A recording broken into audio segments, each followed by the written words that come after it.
আজ আমরা সূরাতুল কাফিরুন শুরু করতে যাচ্ছি ইনশাআল্লাহ তাআলা, এবং আজই শেষ করব আশা করছি।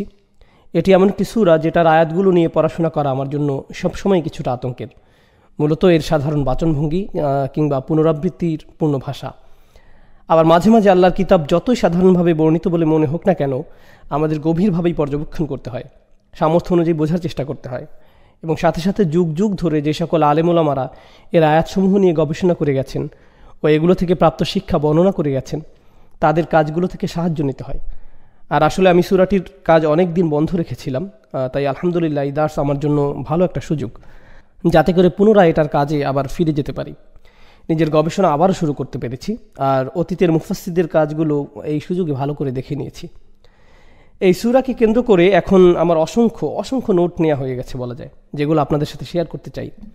তবে আমার বিবেচনায় এই নোটগুলো থেকে বাছাইকৃত অংশ সহজ ও সরল ভাষায় আপনাদের জন্য উপস্থাপন করাই উত্তম। কেননা যদি সেগুলো হুবাহু সামনে নিয়ে আসি তাহলে আপনাদের বুঝতে সমস্যা হতে পারে। এগুলো কিছুটা জটিল সাহিত্যিক আলোচনা, এবং সাথে ভাষাগত পর্যবেক্ষণগুলো আসলেই জটিল। আমি এই নোটগুলো পুনরায় সংকলন করেছি এবং সাথে সাথে সংক্ষেপণ এবং সরলভাবে উপস্থাপনের চেষ্টাও করেছি, যাতে ভাষা বুঝতে সমস্যা না হয়। এজন্য কিছুটা সময় লেগেছে।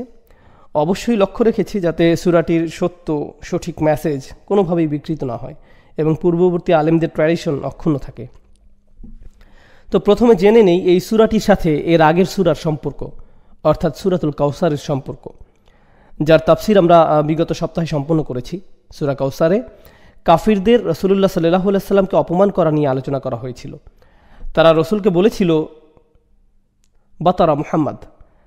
তাদের এই কথাবার্তার জবাব আল্লাহ আযজা ওয়া জাল্লা দিয়েছেন শেষ আয়াতে, ইন্না শানিআকা হুয়াল আবতার।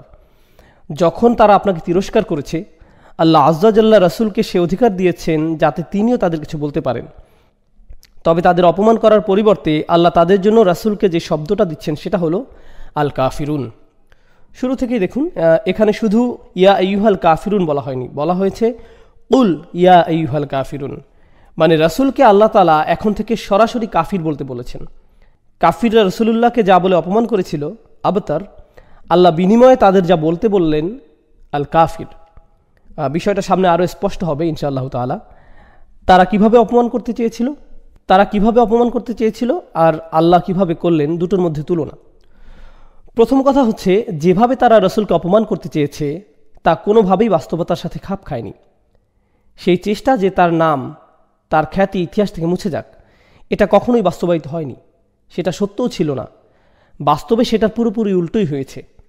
তার নামের চর্চা বিচার দিবস পর্যন্ত চলমান থাকবে সাল্লাল্লাহু আলাইহি ওয়াসাল্লাম। তো তারা যে নাম রাসূলকে দিয়েছিল সেটা থেকে তিনি বহু দূরে। অন্যদিকে তাদের যে নাম দেয়া হলো আল কাফিরুন পরিপূর্ণভাবে মিলে যায়। আরেকটা পার্থক্য হচ্ছে, কাফিররা রাসূলুল্লাহকে তার কোনো চরিত্র, আচরণ কিংবা তার কৃত কোনো কাজ নিয়ে হাসি ঠাট্টা করেনি, কারণ এসব বিষয়ে সমালোচনার জায়গা ছিল না। কিন্তু কাফির যে নাম আল্লাহ তাদের দিয়েছেন সেটা তাদের কর্মের সাথে জড়িত, যেটার জন্য বাস্তবেই তারা অভিযুক্ত।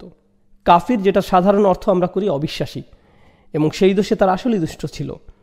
এটা বাস্তবেই এমন কাজ যা মূলগতভাবে নিন্দনীয়। দ্বিতীয়টি হচ্ছে, সূরার শেষে যখন আল্লাহ বলছেন ইন্না শানিআকা হুয়াল আবতার, তিনি তাদেরকে বলছেন শত্রু। আর শানিয়া বলতে আমরা খুবই নিকৃষ্ট শত্রু বুঝি। এখন আমাদেরকে আল্লাহ থেকে জানানো হচ্ছে রাসূলুল্লাহ সাল্লাল্লাহু আলাইহি সাল্লামের শত্রু আসলে কারা, যারা কুফরের উপর অবিচল রয়েছে, যদিও বছরের পর বছর ধরে তাদের সত্য দিনের পথে ডাকা হচ্ছে, যাদের সাথে বছরের পর বছর সুন্দর আচরণ করে যাওয়া হচ্ছে, বছর ধরে সাবধান করা হচ্ছে, কিন্তু কোনোভাবেই তারা মানছে না। শুধু যে সত্য বার্তার বিরুদ্ধে তারা বলছে এমন না, বরং আল্লাহর সম্মানিত বার্তাবাহককেই তারা অপমান করছে। এই মানুষরাই হচ্ছে সবচাইতে বিরুদ্ধবাদী শত্রু। তো এখানে তাদেরকে শানিয়া বলার পরিবর্তে আল্লাহ তাদের বলছেন কাফির, কারণ দুটোর মধ্যে কোনো পার্থক্য নেই। আপনারা হয়তো জেনে থাকবেন, সামনে একটি মাদানী সূরাতে আল্লাহ রাসূলুল্লাহ সাল্লাল্লাহু আলাইহি সাল্লামকে আদেশ করেন, ইয়া আইয়ুহান নাবিয়্যু জাহিদুল কুফারা ওয়াল মুনাফিকিন আগলুজ আলাইহিম ওয়া মাওয়াহুম জাহান্নাম ওয়া বিসাল মাসির। লড়াই করুন, সংগ্রাম করুন এই কাফিরদের বিরুদ্ধে, মুনাফিকদের বিরুদ্ধে, আর তাদের সাথে কঠোর আচরণ করুন। আল্লাহ তার নবীকে বলছেন কাফিরদের সাথে কঠোর হওয়ার জন্য। আমরা শীঘ্রই দেখব কেন তিনি রাসূলকে কাফিরদের সাথে কঠোর হতে বলেছেন। যখন আমরা এই আয়াতটি দেখব যেখানে রাসূলুল্লাহ যে প্রকৃতিগতভাবে কঠোর নন তা বলা হয়েছে। তিনি খুবই কোমল এবং দয়াশীল। কোরআনে আয়াতের পর আয়াত আছে যেখানে রাসূলুল্লাহ সাল্লাল্লাহু আলাইহি সাল্লাম যে কতটা কোমল তার বর্ণনা করা হয়েছে। এমনকি মাক্কি সূরাগুলোতেও যে আয়াতগুলো এই মাদানী আয়াতগুলোর পূর্বে নাজিল হয়েছে, সেখানেও দেখা গেছে রাসূলুল্লাহ কাফিরদের সাথে খুবই কোমল সুরে কথা বলছেন। উপরে যে আয়াতটির কথা বলা হচ্ছে সেটি নিঃসন্দেহে অবিশ্বাসীদের প্রতি নাজিল হওয়া কোরআনের সবচাইতে কঠিন আয়াতগুলোর একটি। খুবই শক্তিশালী আয়াত, যেখানে রাসূলকে কাফিরদের সাথে কঠোর হতে বলা হচ্ছে। আরেকটি বিষয় হচ্ছে, এই কাফিররা এরা বিশ্বাসীদের থেকে সংখ্যায় অনেক বেশি, শক্তিতেও তাদের থেকে অনেক বেশি, রাজনৈতিকভাবে তারা উপরে, সামাজিক অবস্থার দিক দিয়েও তারা উপরে। আর তাই এই অবস্থার পরিপ্রেক্ষিতে যখন তারা রাজনৈতিক ও সামাজিকভাবে ঊর্ধ্বে এবং একই সাথে রাসূলুল্লাহর বংশধর আর এগোচ্ছে না, তারা নিজেদেরকে খুবই শক্তিশালী অবস্থায় আর রাসূলকে দুর্বল অবস্থায় পতিত ধরে নিচ্ছে। তারা ভাবছে যে তাদের এই অবস্থায় সহজেই তারা তাকে চাপ প্রয়োগ করতে পারবে। এই অবস্থায় রাসূল কিছুটা ছাড় দিতে বাধ্য হবেই। তাই তারা রাসূলুল্লাহকে প্রস্তাব দেয়, যা আপনারা আগে হয়তো শুনেছেন, যে তুমি 1 বছর আমাদের সাথে কুফর অবলম্বন করবে, আমরা পরের বছর ইসলাম পালন করব। অন্যভাবে বললে 1 সিজন শিরক চলবে আর পরের সিজন ইসলাম, তারপর আবার, অর্থাৎ দেয়া নেয়া চলবে। অথবা আমরা তোমাকে কিছু ধন সম্পদ এটা সেটা দেব, আমাদেরকে ছেড়ে চলে যাও, আমাদের ধর্ম নিয়ে আমাদের থাকতে দাও। মানে এই ধরনের প্রস্তাব তারা রাসূলের প্রতি রাখছিল। তাদের এই ধরনের প্রস্তাবগুলো থেকে দুটো বিষয় বোঝা যায়। এক, তারা বুঝতে পারে যে এই ব্যক্তি সে কখনোই তার কাজ থেকে অব্যাহতি নিবে না, যে পথে সে মানুষদের ডাকতেই থাকবে, আর আমরাও কখনোই তার ডাকে সাড়া দিব না। তাই একমাত্র সমাধান হচ্ছে যেটাকে বলে রাজনৈতিক সমঝোতা, আমরা কিছু ছাড় দেই, তোমরা কিছু ছাড় দাও। আল্লাহ আযজা ওয়া জাল্লা কোরআনে বলছেন, অদ্দু লাউ তুদহিনু ফায়ুদহিনুন, তারা শুধুমাত্র এটাই চায় যে তুমি কিছুটা শিথিল হও, যাতে তারাও কিছুটা শিথিল হতে পারে। অর্থাৎ আমরা কিছুটা ছাড় দিয়ে দেই, তুমি কিছুটা দিয়ে দাও, এতে আমাদের সবারই ভালো হয়, এটাই তারা চায়। অর্থাৎ তারা বুঝতে পারছে যে মুহাম্মদ কখনোই ছাড় দেবে না, অন্ততপক্ষে টুকটাক কিছু বিষয় তার থেকে নেওয়া যেতে পারে, কিছু অংশ হয়তোবা, আর সে কখনোই আমাদের ধর্ম মেনে নেবে না। তো আমরা তাকে একটু আধটু মেনে নিতে অনুরোধ করি।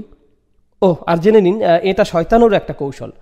কুরাইশরা শয়তানেরই একটা ক্লাসিক কৌশল অনুসরণ করেছে।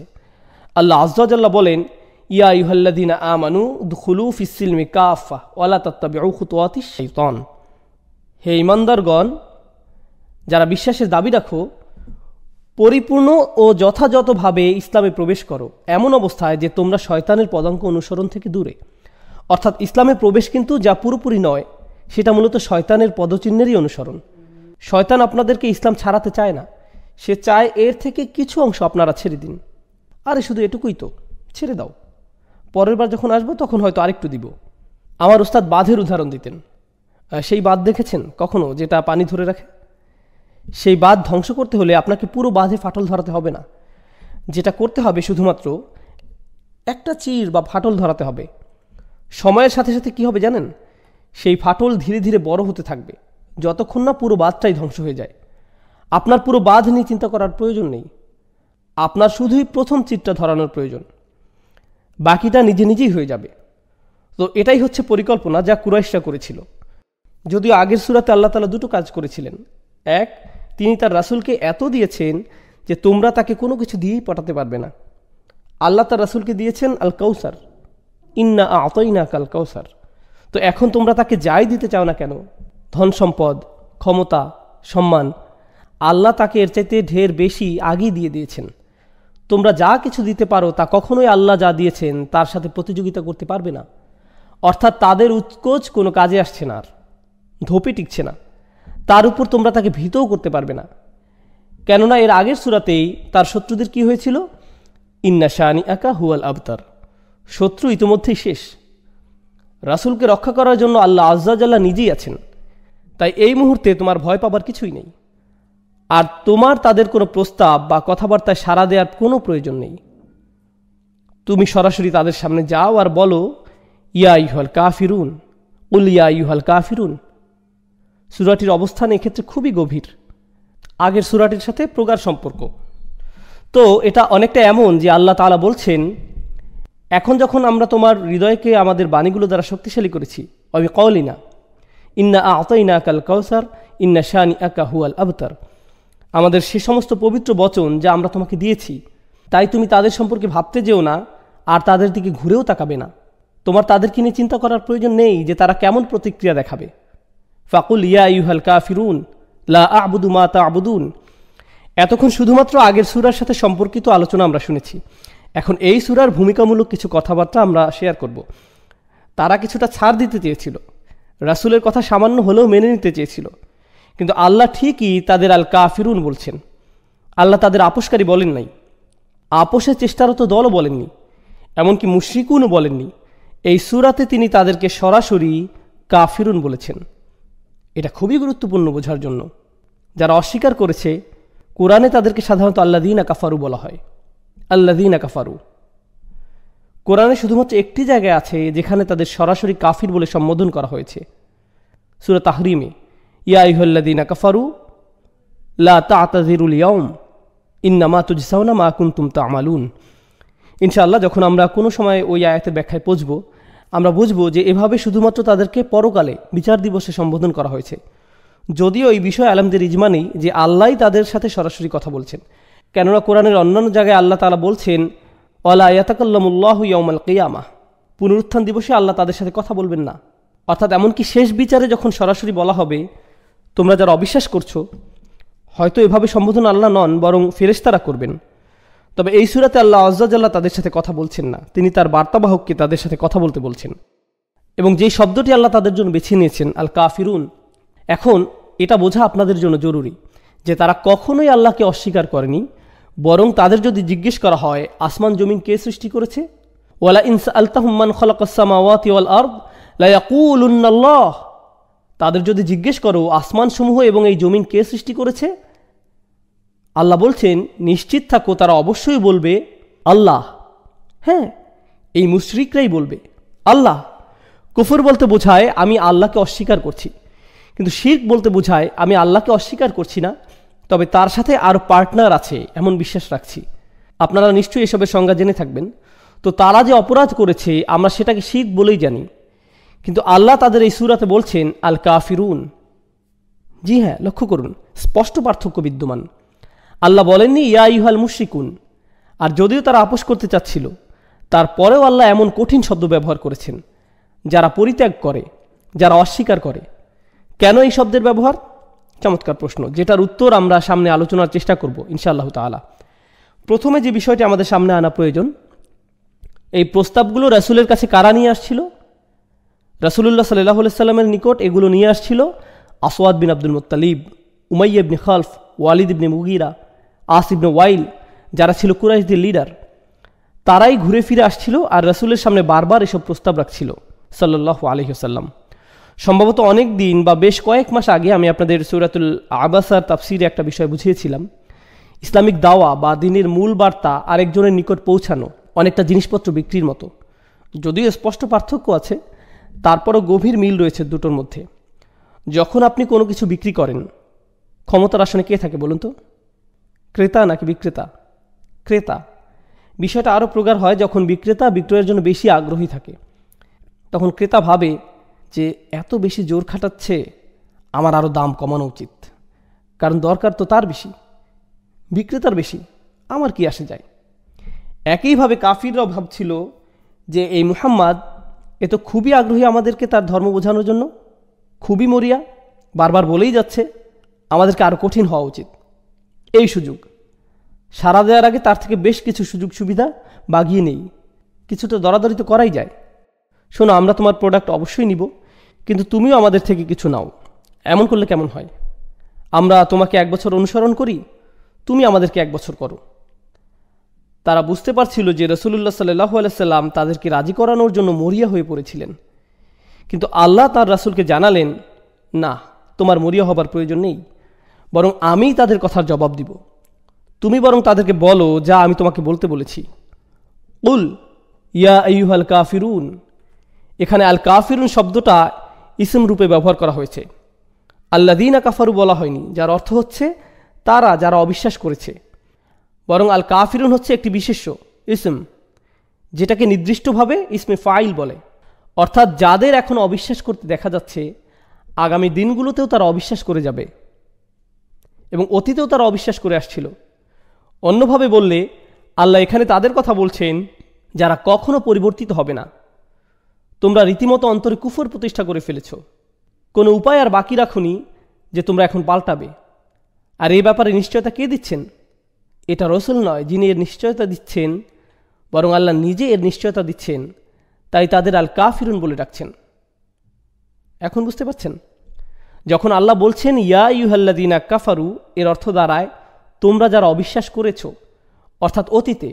সম্ভাবনা আছে যে তারা ভবিষ্যতেও করতে পারে, তবে নাও করতে পারে। কিন্তু যখন আল্লাহ তাদেরকে বলছেন আল কাফিরুন, এর দ্বারা চিরকালের জন্য তাদের ভাগ্য নির্দিষ্ট হয়ে গিয়েছে, চিহ্নিত হয়ে গিয়েছে যে তাদের আর পরিবর্তন হবার নয়, কোনো আশা নেই। যার দ্বারা আরও একটি গুরুত্বপূর্ণ প্রশ্নের উত্তর পাওয়া যায়। এই সূরাটি সকল কাফিরদের উদ্দেশ্য করে বলা হয়নি, বরং নির্দিষ্ট একদল কাফিরদের উদ্দেশ্যে বলা হয়েছে, যাদের ইসলাম গ্রহণের জন্য সবচাইতে সেরা সুযোগ দেওয়া হয়েছিল। আর জেনে এখন কেন আমি সর্বোচ্চ সেরা সুযোগ বলছি। যখন কেউ কাউকে দিনে আমন্ত্রণ জানায়, তার জন্য এটাই ইসলামে আসার একটি সুযোগ, যদিও এটা নির্ভর করে যে তাকে কেমন ভাষা ইসলাম বোঝানো হচ্ছে। যে ইসলাম জানাচ্ছে তার কথা আল্লাহ কতটুকু বরকত দিয়েছেন, চারপাশের পরিবেশ, সাথে যিনি আমন্ত্রণ জানাচ্ছেন তার চরিত্র অনেক জরুরি। কেননা কারো কথাবার্তা যতই ভালো হোক না কেন, তার চরিত্রের সাথে কথার মিল না থাকলে সে কথা ফলপ্রসূ হয় না। এখন আসুন, এই কাফিররা তারা কার দ্বারা দ্বীন ইসলামে আমন্ত্রিত হয়? যে কোনো সাধারণ বক্তা নয়, তাদের দ্বীনে দাওয়াত দেন স্বয়ং রাসূলুল্লাহ সাল্লাল্লাহু আলাইহি সাল্লাম। আর এক্ষেত্রে তারা কার চরিত্র সামনে পায়? বছরের পর বছর ধরে তারা চরিত্র দেখেছিল। শুধু বছর নয়, আসলে তারা তাকে জেনেছিল সমগ্র জীবন ধরে, তার জন্মের পর থেকেই। আল্লাহ বলেন ওয়ামা সাহিবুকুম বিমাজনুন, সাহিব তাকে বলে যে কিনা আপনার সাথে সব সময় ছিল, সমগ্র জীবন ধরেই ছিল। অর্থাৎ তারা তার চরিত্র সামনে থেকে দেখেছে, তার কথাবার্তা বেশ সরাসরি শুনেছে, যার মানে দাঁড়ায় এর চাইতে ভালোভাবে ইসলামে আমন্ত্রণ, এর চাইতে ভালো দাওয়া কোনোভাবেই হতে পারে না। রাসূলুল্লাহ সাল্লাল্লাহু আলাইহি ওয়াসাল্লামের চাইতে কোনো ভালো দায়ী কখনোই হবে না। আর তিনি তার সর্বোচ্চ চেষ্টাটা তোমাদের জন্য করেছেন, অথচ তোমরা এক চুল পরিমাণও পরিবর্তিত হওনি। এখান থেকে স্পষ্ট হয় আল্লাহর কথা অনুযায়ী তোমরা এমন অবস্থায় আছো যেখান থেকে আর কোনো কিছুই আশা করা যায় না। শুধুমাত্র একভাবেই এখন তোমাদের বর্ণনা করা যায়, আর সেটা হচ্ছে ইয়া আইয়ুহাল কাফিরুন। এবং এই জন্যই আমরা এইভাবে পাচ্ছি কুল ইয়া আইয়ুহাল কাফিরুন। ও এখন আপনাদের কাছে ব্যাখ্যা করিনি যে কেন আল্লাহ শিরক শব্দের পরিবর্তে কুফর শব্দটি এখানে ব্যবহার করেছেন। কেননা তারা মূলত যেটা করেছিল সেটা শিরক।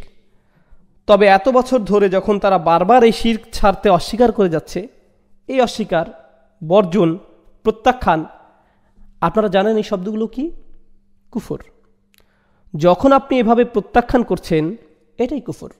কাফির শব্দের আরেকটি অর্থ হলো, এটা মজার, যখন আল্লাহ কোরআনে কুফর শব্দ ব্যবহার করছেন তখন তিনি কিসের কুফরের কথা বলছেন? কিসের অবিশ্বাস বা অস্বীকারের কথা বলছেন? ফামাই ইয়াকফুর বিল্লাহ, যে কেউ যে আল্লাহকে অবিশ্বাস করে, আল্লাযীনা ইয়াকফুরুনা বিআয়াতিল্লাহ ওয়া বিরুসুলিহ, যে কেউ যে অবিশ্বাস করে আল্লাহকে আর আয়াতসমূহকে বা পরকালীন বিচার দিবসকে বা তার প্রেরিত রাসূলদের, অথবা আরও নির্দিষ্টভাবে তার প্রেরিত শেষ রাসূলকে সাল্লাল্লাহু আলাইহি সাল্লাম। তাই যখন বলা হয় যারা অবিশ্বাস করেছ, অবিশ্বাস কিসে? আর এখানে আল্লাহ শুধু বলছেন তারা যারা অবিশ্বাস করেছ, সাথে বলছেন না যে তারা কিসে অবিশ্বাস করেছে। অন্যভাবে বললে এর দ্বারা বোঝায় আগের সকল বিষয়গুলোতে অবিশ্বাস। তোমরা অবিশ্বাস করেছো আল্লাহতে, যদিও তোমরা ভাবছো যে তোমরা বিশ্বাস করো। তোমরা ভাবো যে তোমরা কাবার চারপাশে আল্লাহর ইবাদত করছো, কিন্তু সত্যিকার অর্থে বললে তোমরা আল্লাহতে আসলে বিশ্বাস রাখো না। তোমরা এই রাসূলে অবিশ্বাস করছো সাল্লাল্লাহু আলাইহি সাল্লাম। তোমরা অবিশ্বাস করছো সকল আয়াতসমূহে যা তোমাদের নিকট আসছে। তোমরা নিজেদের সেই সচেতনতা যা নিয়ে তোমরা জন্ম হয়েছো সেটাকেও অবিশ্বাস করছো। হ্যাঁ, সকল মানুষের জন্ম হয়েছিল একটা ফিতরা নিয়ে, সেই ফিতরা নিয়ে যেটা আমাদের সকলের আত্মা জন্ম থেকেই জানে, লা ইলাহা ইল্লাল্লাহ। এটা আল্লাহকে রব হিসাবে স্বীকার করে। আল্লাহ তাআলা সূরা আরাফের 172 নম্বর আয়াতে আমাদের বলছেন, তিনি আমাদের এই প্রশ্ন করেছেন পৃথিবীতে আমাদের আগমনের পূর্বেই। তিনি বলেন আলাস্তু বিরব্বিকুম, আমি কি তোমাদের রব নই? আর আমরা কি বলেছিলাম? ক্বালু বালা শাহিদনা, হ্যাঁ অবশ্যই আমরা সাক্ষ্য দিচ্ছি, অর্থাৎ আমরা শাহাদা উচ্চারণ করেছি এখানে আসার পূর্বেই। মানে এই ইসলাম এটা আপনার মধ্যে আগের থেকেই ছিল, আর আপনি সেটা অস্বীকার করছেন, যেটা আপনার ভেতরে ইতোমধ্যেই বিদ্যমান। বাহিরেরটা অস্বীকার তো দূরের বিষয়, আপনি সেটাও অস্বীকার করছেন যা আছে আপনার ভেতরে, এবং আপনি এটা অস্বীকার করছেন চিরদিনের জন্য। তাই আপনার জন্য নির্বাচিত শব্দ হচ্ছে আল কাফিরুন। তবে আল কাফিরুন শব্দের জন্য এর চাইতেও অধিক শক্তিশালী অর্থ রয়েছে। কুফর শব্দটি আরবিতে শুধুমাত্র প্রত্যাখ্যান বা অস্বীকারের জন্যই না, এটার ব্যবহার হয় নিয়ামতের অস্বীকারের জন্য। যে কোনো অনুগ্রহ অস্বীকার, কুফরানুন নিয়ামাহ আরবিতে এভাবে বলা হয়। যে কোনো অনুগ্রহ এর প্রতি অকৃতজ্ঞতা। তোমরা তো হচ্ছে সেই মানুষ যারা আল্লাহর অনুগ্রহ, তার নিয়ামত পেয়ে যাচ্ছ মূলত ইব্রাহিম আলাইহিসসালামের দুয়ার বদৌলতে। আলাইহিসসালাম, তোমরা গ্রহণ করছো আল্লাযী আত'আমাহুম মিন জু' ওয়া আমানাহুম মিন খাউফ। তোমরা আসহাবুল ফিলের থেকে আশ্রয় পাচ্ছ। তোমাদের যেতে হয় রিহলাতা শীতা ইয়া সয়ফ। তোমরা এই সকল নিয়ামত সর্বক্ষণ ভোগ করছো, এবং সবার উপরে তোমরা পেয়েছো আল্লাহর শেষ নবীকে সাল্লাল্লাহু আলাইহি সাল্লাম। তোমরা পেয়েছো ইব্রাহিমের সেই দোয়ার ফসল, রব্বানা ওয়াবআস ফীহিম রাসূলাম মিনহুম। হ্যাঁ, এই উপহার তোমরাই পেয়েছো। সমগ্র দুনিয়ার এই লক্ষ কোটি মানুষের ভিড়ে শুধুমাত্র তোমরাই পেয়েছো এই শেষ রাসূলকে। আর তারপরেও তোমরা এতটা অকৃতজ্ঞ, তাই তোমাদের বলা হচ্ছে চিরন্তন অকৃতজ্ঞ। কুল ইয়া আইয়ুহাল কাফিরুন। ইমাম রাজি এই সূরার ব্যাখ্যায় বলেন, রাসূলুল্লাহর ব্যক্তিত্ব কোরআনে যেখানে যেখানে আলোচনা করা হয়েছে, আয়াতগুলো কি ছিল? ফাবিমা রাহমাতাম মিনাল্লাহি লিনতা লাহুম। এটা আল্লাহর বিশেষ কৃপা যে আপনি তাদের প্রতি সদয় ছিলেন। বিল মুমিনিনা রাউফুর রহিম। বিশ্বাসীদের প্রতি তিনি সর্বদাই স্নেহশীল, দয়ালু। ওমা আরসালনাকা ইল্লা রাহমাতাল লিল আলামিন। আমরা তোমাকে বিশ্বাসীদের জন্য রহমত ব্যতীত অন্য কিছু করে পাঠাইনি। এমনকি যখন তিনি তাদের সাথে কথাবার্তা বলতেন, সেখানেও শান্ত থাকার কথা বলা হয়েছে। ওয়াজাদিলহুম বিল্লাতি হিয়া আহসান। সেখানেও শান্ত থাকার কথা বলা হয়েছে। ওয়াজাদিলহুম, আর তাদের সাথে বিতর্ক করো, বিল্লাতি হিয়া আহসান, এমন উপায়ে যেটা উত্তম, খুবই চমৎকার উপায়ে। সাধারণ বিতর্কসমূহ শান্ত বা সুন্দরভাবে হয় না। আপনারা যদি কখনো বিতর্ক দেখে থাকেন, এগুলো কুৎসিত বা নোংরা পর্যায়ে চলে যায়। আর রাসূলকে নির্দেশ দেওয়া হলো, যদি আপনি তাদের সাথে বিতর্ক করেন, সেটা করুন খুবই সুষ্ঠু সুন্দর উপায়। সাল্লাল্লাহু আলাইহি সাল্লাম, এ কেমন দয়ার নমুনা তার সকল দাওয়াতি কর্মকাণ্ডে। ওয়া আনযির আশীরাতাকাল আকরাবিন। তোমার পরিবারের সবচাইতে কাছের মানুষদের সতর্ক করো। আর হ্যাঁ, দিনে আমন্ত্রণের ক্ষেত্রে সবচাইতে কঠিন পরীক্ষা হয় নিজের পরিবারের ক্ষেত্রে।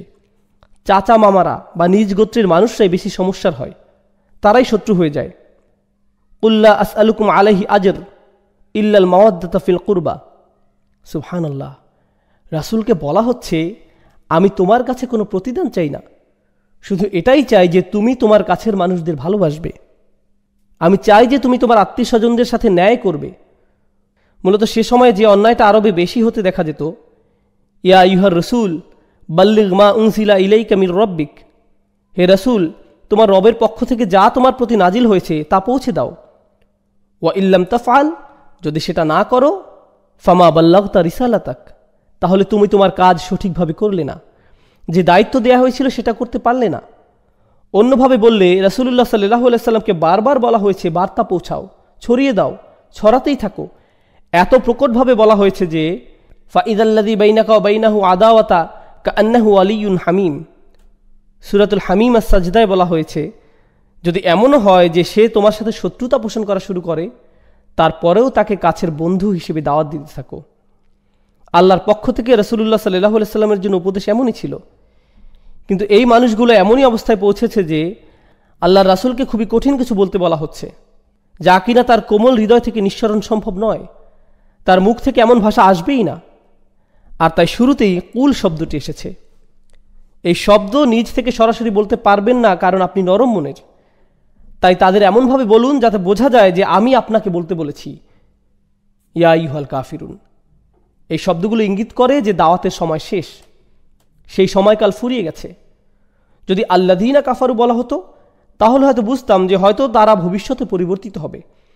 কিন্তু যখন এখানে বিশেষ্য বা ইসমের ব্যবহার হচ্ছে, বোঝা যাচ্ছে এটা অবিচলতা বোঝাচ্ছে। তোমরা কাফিরই থেকে যাবে। আর এই শব্দগুলোর উচ্চারণ রাসূলুল্লাহ সাল্লাল্লাহু আলাইহি সাল্লামের জন্য খুবই কঠিন, কেননা তিনি রহমত হিসাবেই দুনিয়াতে এসেছেন। আর মানুষদের নিয়ে তিনি সর্বদাই চিন্তিত, দুঃখিত। কিন্তু এখন ওনাকে বলা হচ্ছে তোমাকে অবশ্যই এমন কিছু বলতে হবে যা তুমি নিজেও শুনতে পছন্দ করবে না। এর দ্বারা স্পষ্ট হলো যে এই মানুষরা আল্লাহর বার্তা নিতে পারেনি, এসব তারা আর কখনো নিতে পারবেও না। এরা হচ্ছে কাফিরদের স্পেশাল ব্র্যান্ড। তারা শুধু আল্লাহর দয়া থেকে বঞ্চিত হয়েছে এমন নয়, রাসূল সাল্লাল্লাহু আলাইহি ওয়াসাল্লামও তাদের আর দয়া প্রদর্শন করবেন না, ইচ্ছায় বা অনিচ্ছায়। যেখান থেকে আমরা আমাদের পরবর্তী পয়েন্টে যেতে পারি। সূরার শুরুর এই কুল শব্দটা দিয়েই আল্লাহ কত কিছু বুঝিয়ে দিলেন। এখান থেকেই কত শিক্ষা নেওয়া যাচ্ছে। লক্ষ্য করুন, কাফিররা ভাবছিল যে তাদের যাচাই বাছাইয়ের সুযোগ রয়েছে, কিংবা এখান থেকে একটু ওখান থেকে একটু, বা যেমন মন চায় তেমন ধর্ম তারা অনুসরণ করতে পারবে। ঠিক যেমন বর্তমান সময়ে ফ্রিডম অফ রিলিজিয়ন বলা হয়। তারা যেমন চায় বিশ্বাস করতে পারে, চাইলে করতে পারে বা নাও করতে পারে। রাসূলুল্লাহ সাল্লাল্লাহু আলাইহি সাল্লাম এখানে নিজের চিন্তাভাবনা বা পছন্দ উপস্থাপন করছেন না। তিনি কি বলছেন? কুল মা ইয়াকুনু লি আন উবাদ্দিলা মিন তিলকাই নাফসি। আমার কোনো ক্ষমতা নেই যে তোমাদের সামনে যা আনছি তা থেকে আমি নিজে কোনো কিছুর পরিবর্তন করব। আমার সেই সামর্থ্য নেই। আমি তো আমার নিজের চিন্তাভাবনা তোমাদের সামনে রাখছি না, শুধুমাত্র আল্লাহর বার্তা তোমাদের সামনে রাখছি। অন্যভাবে বললে, তোমরা ভাবছো যে এই দিন থেকে কমানো বা বাড়ানো সম্ভব, তাই আমাকে কমাতে বাড়াতে বলছো। মনে করছো এটা আমার সিদ্ধান্ত, তাই 1 বছর তোমাদেরটা মানবো আর তোমরা আমার দিন 1 বছর মানবে এমন বলছো। আল্লাহ বলছেন তুমি তাদের সাথে কথা বলবে না। আমি বলবো কুল। আল্লাহ তাদের কথার জবাব দিবেন, তাদের বুঝিয়ে দিবেন যে এই দিনের সিদ্ধান্ত নেওয়ার কোনো ক্ষমতা রাসূলের নেই, সকল ক্ষমতা আল্লাহর। রাসূল তো শুধু যোগাযোগের মাধ্যম, আর এই জন্যই তাকে রসুল বা বার্তাবাহক বলা হচ্ছে সাল্লাল্লাহু আলাইহি ওয়াসাল্লাম। রাসূলগণ তো কখনো সিদ্ধান্ত নিতে পারেন না, তারা শুধু বার্তা পৌঁছান। হুকুমের ক্ষমতা, ইনিল হুকমু ইল্লা লিল্লাহ, সিদ্ধান্ত, নেতৃত্ব, আদেশ শুধুমাত্র আল্লাহর থেকে। কাফেরদের প্রতি এই ইঙ্গিত দেয়া হয়েছে কুল শব্দটি দ্বারা। তাদের সাথে আপোষ করার কোনো সুযোগ নেই, আল্লাহ সেটা করেন না। আর তারপর আমরা কথা বলেছি সেই বিষয়গুলো সম্পর্কে যেগুলোতে তারা অবিশ্বাস করেছিল। এখন আমরা, যদিও আমি এটা আগেও বলেছিলাম, আবারও প্রশ্নটি করছি, এই সূরা কাদের নিয়ে আলোচনা করছে? ভালোভাবে বুঝুন বিষয়টি।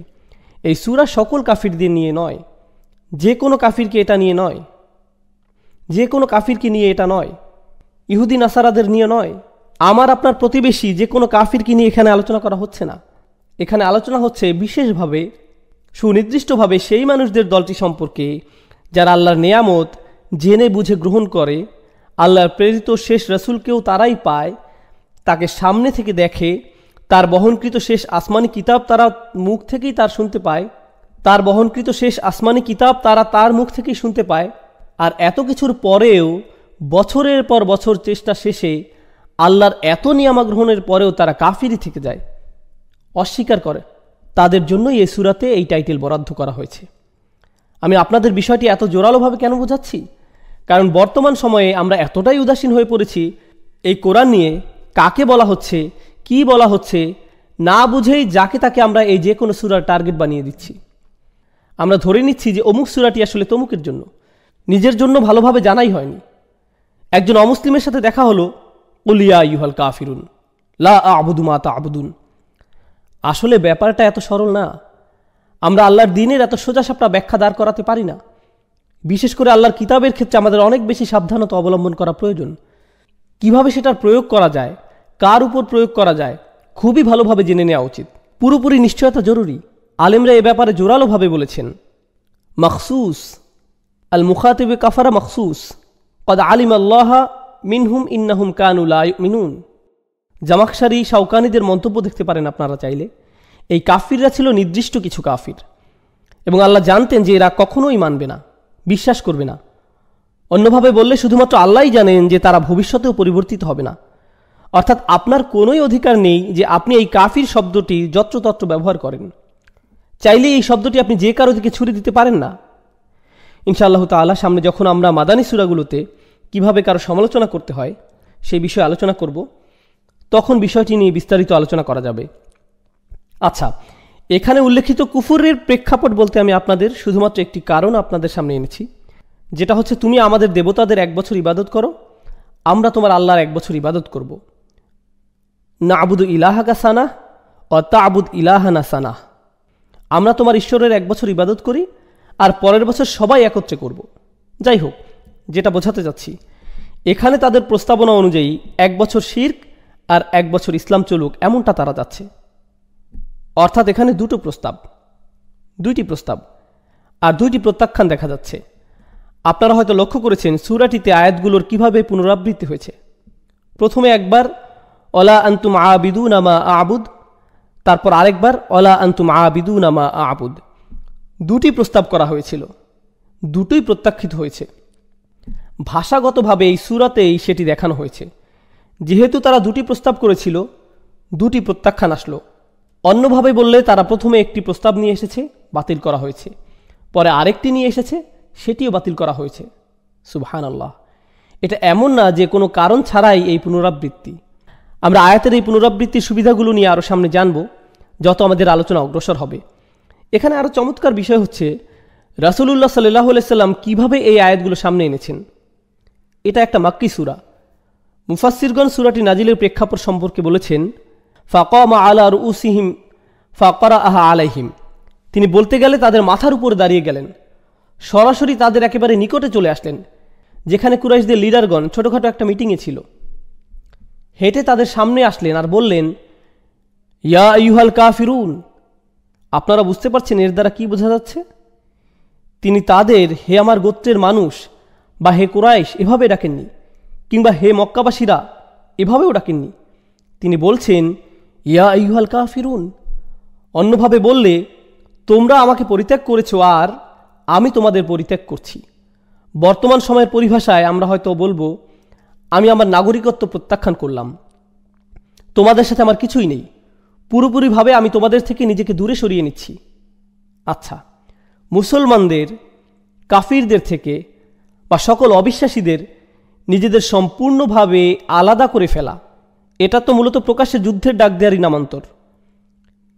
এটাকেই আপনারা বলতে পারেন যুদ্ধের ডাক।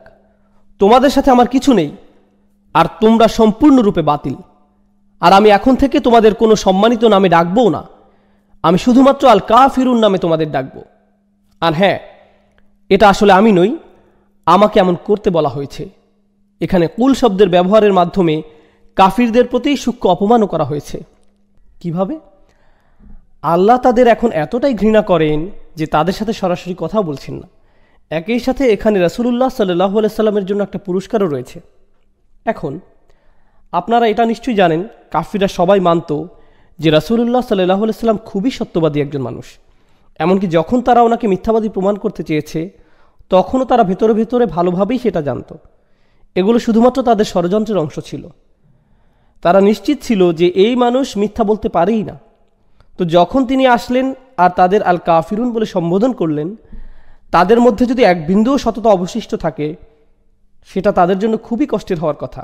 কারণ এখানে 2 ধরনের মানুষ আছে, তারা আপনাদের অপমান করতে চাইবে। প্রথম ধরনের হচ্ছে তারা যারা সর্বদাই মন্দ ভাষার ব্যবহার করে, মানুষদের অপমান করতে পছন্দ করে, কাউকে ছাড়ে না। এই ব্যক্তি যদি আপনাকে অপমান করে, আপনি ভাববেন কি আসে যায়, এ তো সবার সাথেই এমন করে। কিন্তু এখন কে তাদের কাফির বলছে?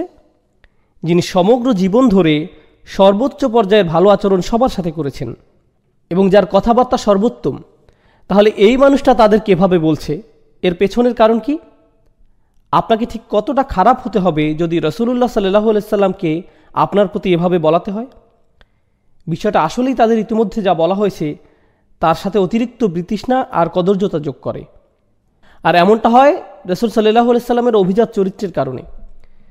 তিনি যদি এমন কোনো মানুষ যার আচরণ খুবই ভালো, সে যদি কখনো কোনো কারণে আপনার সাথে মন্দ আচরণ করে, সেটা আপনার অনেক খারাপ লাগবে, নিজেকে নিজের ধিক্কার জানাতে মন চাইবে, নিজেকে দোষী বলে মনে হবে। কিন্তু কোনো নিচু প্রকৃতির মানুষ বা দুষ্ট চরিত্রের কেউ যদি আপনাকে মন্দ কিছু বলে, সেটা আপনার কিছুই মনে হবে না। আপনি ভাববেন এটা নিয়ে চিন্তা করার কোনো মানে হয় না। তো ব্যক্তি মুহাম্মদ নিজেই যে তাদেরকে এমনভাবে বলছেন, বিষয়টি এমনিতেই তাদের জন্য বড় অপমান।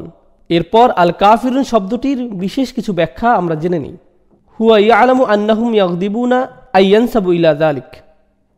রাসূল সাল্লাল্লাহু আলাইহি সাল্লাম ভালো করেই জানতেন, তিনি যখন এই শব্দের ব্যবহার করবেন সেটা তাদের খুবই রাগান্বিত করবে। দালিলা আলা আন্নাহু মাহরুসুন মিন ইনদিল্লাহ ফাহুয়া লা ইয়াবালি বিহিম লা বাতাগাহুম। এটি এমন একটি প্রমাণ যে আল্লাহ এই মুহূর্তে তাদের সন্তুষ্টি অসন্তুষ্টির পরোয়া করেন না। আগে তিনি চাইতেন তাদের সাথে নরম আচরণ হোক। যদি তারা তোমার শত্রু হয়েও আসে তাদের বন্ধু হিসেবে নাও, তাদেরকে নম্র ভাষায় ডাকো। কিন্তু এখন আল্লাহ আর তাদের পরোয়া করেন না, তাই তিনি তাদের প্রতি সর্বোচ্চ কড়া ভাষা ব্যবহার করছেন। অন্যভাবে বললে, এই মানুষদের দিনে আমন্ত্রণের সময় শেষ, আর আপনার দিনে প্রবেশের দরজা যদি বন্ধ হয়ে যায়, এর মানে হচ্ছে আপনার প্রতি রাসূলের দরদও শেষ হয়ে যাবে। রাসূলের দয়া এখন আর আপনার পাশে নেই সাল্লাল্লাহু আলাইহি সাল্লাম। এখন ইয়া আইয়ুহা শব্দটি থেকে বোঝা যাচ্ছে, আরবিতে ইয়া আইয়ুহা শব্দটি সাধারণত দুটি ক্ষেত্রে ব্যবহৃত হয়। প্রথম শব্দটি এটি ব্যবহার হয় আনুষ্ঠানিক প্রয়োগে, যেমন কোনো বাচ্চাকে সম্বোধনের ক্ষেত্রে এটি ব্যবহৃত হয় না। বিশেষ করে ক্লাসিক্যাল আরবিতে বলা হয় ইয়া ওয়ালাদ। যদি বলেন ইয়া আইয়ুহাল ওয়ালাদ, আপনি বাচ্চাটিকে অতিরিক্ত সম্মান, আনুষ্ঠানিকতার সাথে ডাকছেন, যেটা সঠিক নয়। রাসূলকে এই অতিরিক্ত সম্মান ও মর্যাদা দেওয়া হয় যখন আল্লাহ বলেন ইয়া আইয়ুহার রসুল, ইয়া আইয়ুহান নবী, ইয়া আইয়ুহাল মুজাম্মিল। এমনকি বিশ্বাসীদেরও এই সম্মান দেওয়া হয় যখন আল্লাহ বলেন ইয়া আইয়ুহাল্লাযীনা আমানু। কিন্তু এই ইয়া আইয়ুহা শব্দের অন্য ব্যবহার রয়েছে। এর দ্বারা কোনো গুরুত্বপূর্ণ বিষয় ইঙ্গিত করা হয়, অর্থাৎ যে বিষয়ে বলা হচ্ছে সেটি তুচ্ছ নয় বোঝাতে আইয়ুহা শব্দ ব্যবহৃত হয়। আর আনুষ্ঠানিকতা বোঝাতে বা দূরত্ব বোঝাতে অন্যভাবে বললে, আপনি যখন ইয়া ওয়ালাদ বলছেন, শিশুটির সাথে আপনার ঘনিষ্ঠ সম্পর্ক বোঝা যাচ্ছে, আপনি বাচ্চাটির কাছের কেউ বোঝা যাচ্ছে। কিন্তু যদি আপনি ইয়া আইয়ুহাল ওয়ালাদ বলেন, তাহলে এই বাচ্চা ও আপনার মধ্যে দূরত্ব আছে বোঝা যায়। আল্লাহ বলছেন ইয়া আইয়ুহাল কাফিরুন, অর্থাৎ আল্লাহ তাআলা কাফিরদের থেকে নিজেকে দূরে সরাচ্ছেন। আর এই শব্দগুলোতেও হুয়া ইলানু লাকাতিআ, আর এই শব্দগুলোতে আছে তাদের সাথে সকল সম্পর্ক ছিন্ন করার ঘোষণা। এখন আমার তোমাদের সাথে আর কিছু নেই, তোমাদেরও আমার সাথে কিছুই নেই। আর সকল কিছুই সূরাটির প্রথম আয়াতে। আমরা ধারণা করতে পারি হয়তো এগুলো সব আসছে শেষের আয়াতে, লাকুম দীনুকুম ওয়ালিয়া দিন এর ভিতরে। কিন্তু এই শুরুর আয়াতে ইয়া আইয়ুহা এর মাধ্যমে আল্লাহ এই সকল কিছু কাফিরদের জানিয়ে দিচ্ছেন। কাফিরুন শব্দটি দিয়ে তাদের জানিয়ে দিচ্ছেন, কুল শব্দটিতে তাদের জানান দিচ্ছেন সে বিচ্ছেদ ইতিমধ্যেই ঘটে গেছে। সুবহানাল্লাহ। অন্যভাবে যখন আল্লাহ বলছেন তাদের বলুন ইয়া আইয়ুহাল কাফিরুন, আল্লাহর চয়নকৃত এই ভাষাই প্রকাশ করে দেয় আল্লাহ তাআলা কতটা বিরক্ত তাদের উপর যখন তারা তাদের এই প্রস্তাব নিয়ে আসে। তিনি এতটাই বিরক্ত যে তাদের প্রস্তাব না করার পরিবর্তে আল্লাহ তাদের সরাসরি কাফির, প্রত্যাখ্যানকারী বলে সম্বোধন করছেন। বলতে গেলে এগুলো প্রায় আল্লাহর অভিশাপ যা তিনি তাদের প্রতি করছেন। তো এই ছিল আল্লাহর ক্রোধ যা আয়াতের এই শব্দগুলো দ্বারা প্রকাশ পায়। আমরা পরের আয়াতের আলোচনা শুরু করছি। এই আয়াতটি ভালোভাবে বুঝতে হলে আমাদেরকে আরও দুইটি বিষয় জেনে নিতে হবে। প্রথমটি হচ্ছে ইবাদা। আমি এ ব্যাপারে খুব সংক্ষেপে বলবো, কেননা এই সম্পর্কে অন্যান্য জায়গায় অনেকবার বলেছি। এখানে সংক্ষেপে আগেরগুলোই মনে করিয়ে দিচ্ছি। ইবাদতের ভেতরের বিষয়গুলো বুঝতে হলে আমাদেরকে যেই ধারণাগুলো পরিষ্কার রাখতে হবে, ইবনে তাইমিয়া এই ব্যাপারে 5টি বিষয়ের কথা উল্লেখ করেছেন। আর আমি মনে করি এটি একটি চমৎকার সংজ্ঞা। আল্লাহর বান্দা হতে হলে, আল্লাহর গোলাম হতে হলে আপনাকে 5টি শর্ত পূরণ করতে হবে আল্লাহর দাসত্ব কবুল করতে। ইতাআত, দাসত্ব পুরোপুরি মেনে নিতে হবে। যদি এমন হয় যে আপনাকে আল্লাহর দাসত্ব মেনে নিতে হচ্ছে, সাথে অন্য কোনো কিছুর দাসত্ব মেনে নিতে হচ্ছে, তাহলে আল্লাহর দাসত্ব আপনাকে প্রথমে কবুল করতে হবে। আপনি আল্লাহর সৃষ্ট কোনো কিছুর কথা মেনে নিতে পারবেন যদি আপনি একই সাথে আল্লাহর দাসত্ব মেনে নেন। অন্যভাবে বললে, আপনি যদি আল্লাহর কোনো সৃষ্টির কথা মেনে নেন কিন্তু একই সময় আল্লাহর অবাধ্যতা করেন, তাহলে আপনি আর আল্লাহর বান্দা হিসেবে গণ্য হবেন না, কারণ আপনি ইতোমধ্যে শিরক করে ফেলেছেন। লা তাআতা লিমাখলুকিন ফি মাসিয়াতিল খালক। স্রষ্টার অবাধ্যতা হয় এমন কোনো ক্ষেত্রে সৃষ্টির আনুগত্য করা হয় না, এটা হতে পারে না। গোলাম হিসাবে এটা করা যাবে না। তো প্রথম বিষয়টি হচ্ছে ইতাআত। দ্বিতীয় বিষয়টি হচ্ছে ভালোবাসা, হুব। আমাদের অন্য সকল কিছু থেকে বেশি আল্লাহকে ভালোবাসতে হবে। ওয়াল্লাযীনা আমানু আশাদ্দু হুব্বাল লিল্লাহ, যারা বিশ্বাস করে তারা আল্লাহর ভালোবাসায় দৃঢ়। একই সূরাতে আল্লাহ বলেন ওয়ামিনান নাসি মান ইয়াত্তাখিযু মিন দুনিল্লাহি আনদাদাও ওয়া ইউহিব্বুনাহুম কাহুব্বুল্লাহ। মানুষের মধ্যে এমন রয়েছে যারা আল্লাহর সমকক্ষ দাঁড় করায়, তারা তাদের এমনভাবে ভালোবাসে যেভাবে আল্লাহকে ভালোবাসে। কিন্তু যারা বিশ্বাস করে তারা আল্লাহর ভালোবাসায় দৃঢ় থাকে। অন্যভাবে বললে, আমাদের ভালোবাসা আছে আমাদের পিতামাতার প্রতি, ভাই বন্ধু, সন্তান সন্ততি, জীবনসঙ্গী, ধন সম্পদ ইত্যাদি সকল কিছুর প্রতি, কিন্তু এগুলো কোনোটাই আল্লাহর ভালোবাসার ঊর্ধ্বে নয়। সকল ভালোবাসাই থাকে আল্লাহর প্রতি ভালোবাসার অধীন। আর আল্লাহকে ভালোবাসার পর আসে তার বার্তাবাহকের প্রতি ভালোবাসা, সাল্লাল্লাহু আলাইহি ওয়াসাল্লাম। দ্বিতীয় বিষয়টি ছিল ভালোবাসা। তো এখন পর্যন্ত আমরা দুইটি বিষয় নিয়ে আলোচনা করেছি, দাসত্ব স্বীকার ও ভালোবাসার প্রকাশ। তৃতীয়টি হচ্ছে তাওয়াক্কুল। সৃষ্টিকর্তার উপর আমাদের ভরসা রাখতে হবে। নিজেকে যখন আমি তার দাস হিসেবে স্বীকার করে নিয়েছি এবং তাকে যখন স্রষ্টা হিসেবে কবুল করে নিয়েছি, তখন তিনি যাই আদেশ নির্দেশ আমার প্রতি করুক না কেন, ভরসা রাখতে হবে যে সে সকলগুলো অবশ্যই আমার জন্য উত্তম। যে অবস্থাতেই তিনি আমাকে নিপতিত করুন না কেন, তার উপর ভরসা রাখতে হবে।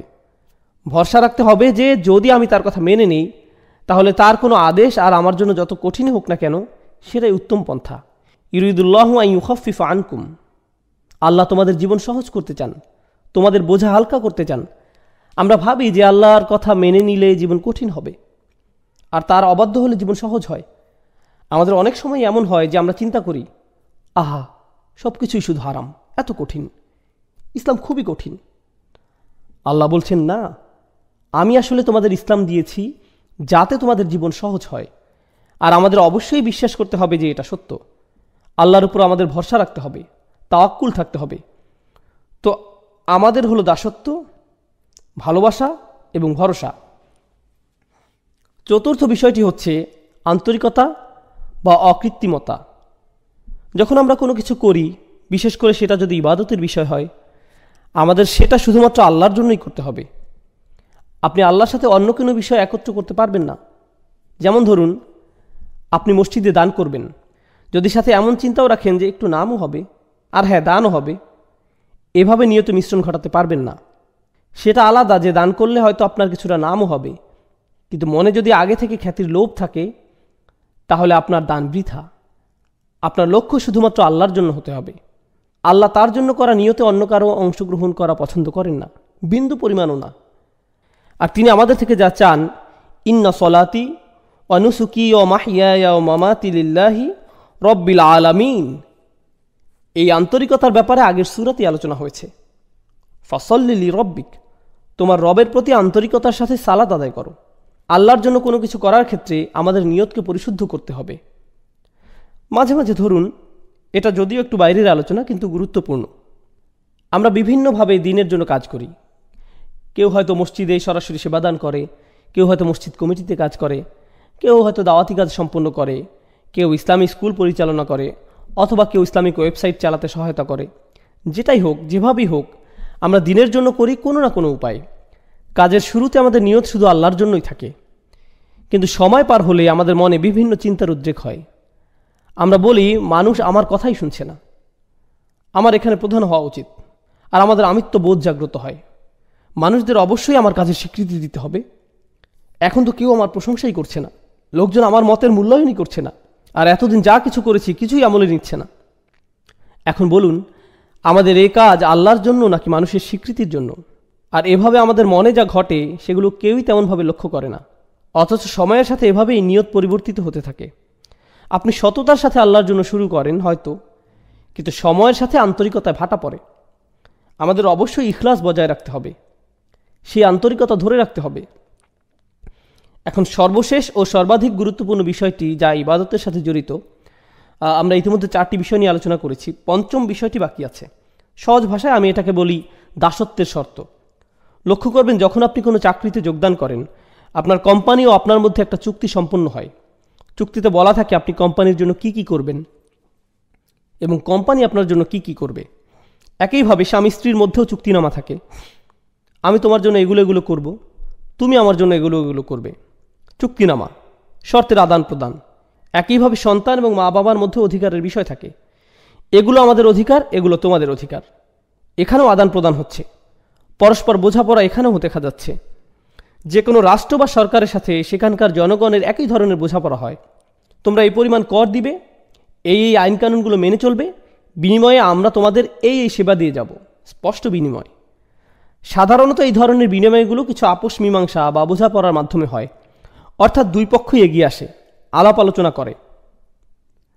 শেষে আপোষের মাধ্যমে সমঝোতা হয়। কিন্তু যখন আমরা আল্লাহর বান্দা, তখন এই ধরনের শর্ত বা সমঝোতা কি করে ঘটবে? এগুলো কি আলোচনা বা আপোষ মীমাংসার মাধ্যমে হবে? অবশ্যই না। সকল শর্তই আসমান থেকে আসবে, আপনাকে শুধু মেনে নিতে হবে। অর্থাৎ আপনার কোনো যোগ্যতা নেই যে আপনি নির্ধারণ করবেন আল্লাহর বান্দা হতে হলে কি কি মেনে চলবে আর কি কি মেনে চলবেন না, আল্লাহর উপাসনার জন্য কি কি করবেন আর কি কি করবেন না, আল্লাহকে মেনে চলার জন্য কি করবেন আর কি করবেন না। আপনি নিজে কখনোই নিজের জন্য এগুলো নির্ধারণ করতে পারেন না। এই ব্যাপারে সকল শর্ত, সকল কর্তৃত্ব শুধুই আল্লাহর। আর শুধুমাত্র এভাবেই আপনি আল্লাহর বান্দা হতে পারেন যে এসব শর্তে, এই চুক্তিতে আপনার সামান্যতম অংশও নেই। সকল শর্তই আল্লাহর, কর্তৃত্ব শুধুই আল্লাহর। এবার আসুন, কাফিররাও আল্লাহকে ডাকে, তারাও তাওয়াফ করে, সিজদাও করে, আল্লাহর নাম তারাও ভালোভাবেই স্মরণ করে, প্রায় সব কিছুই করে।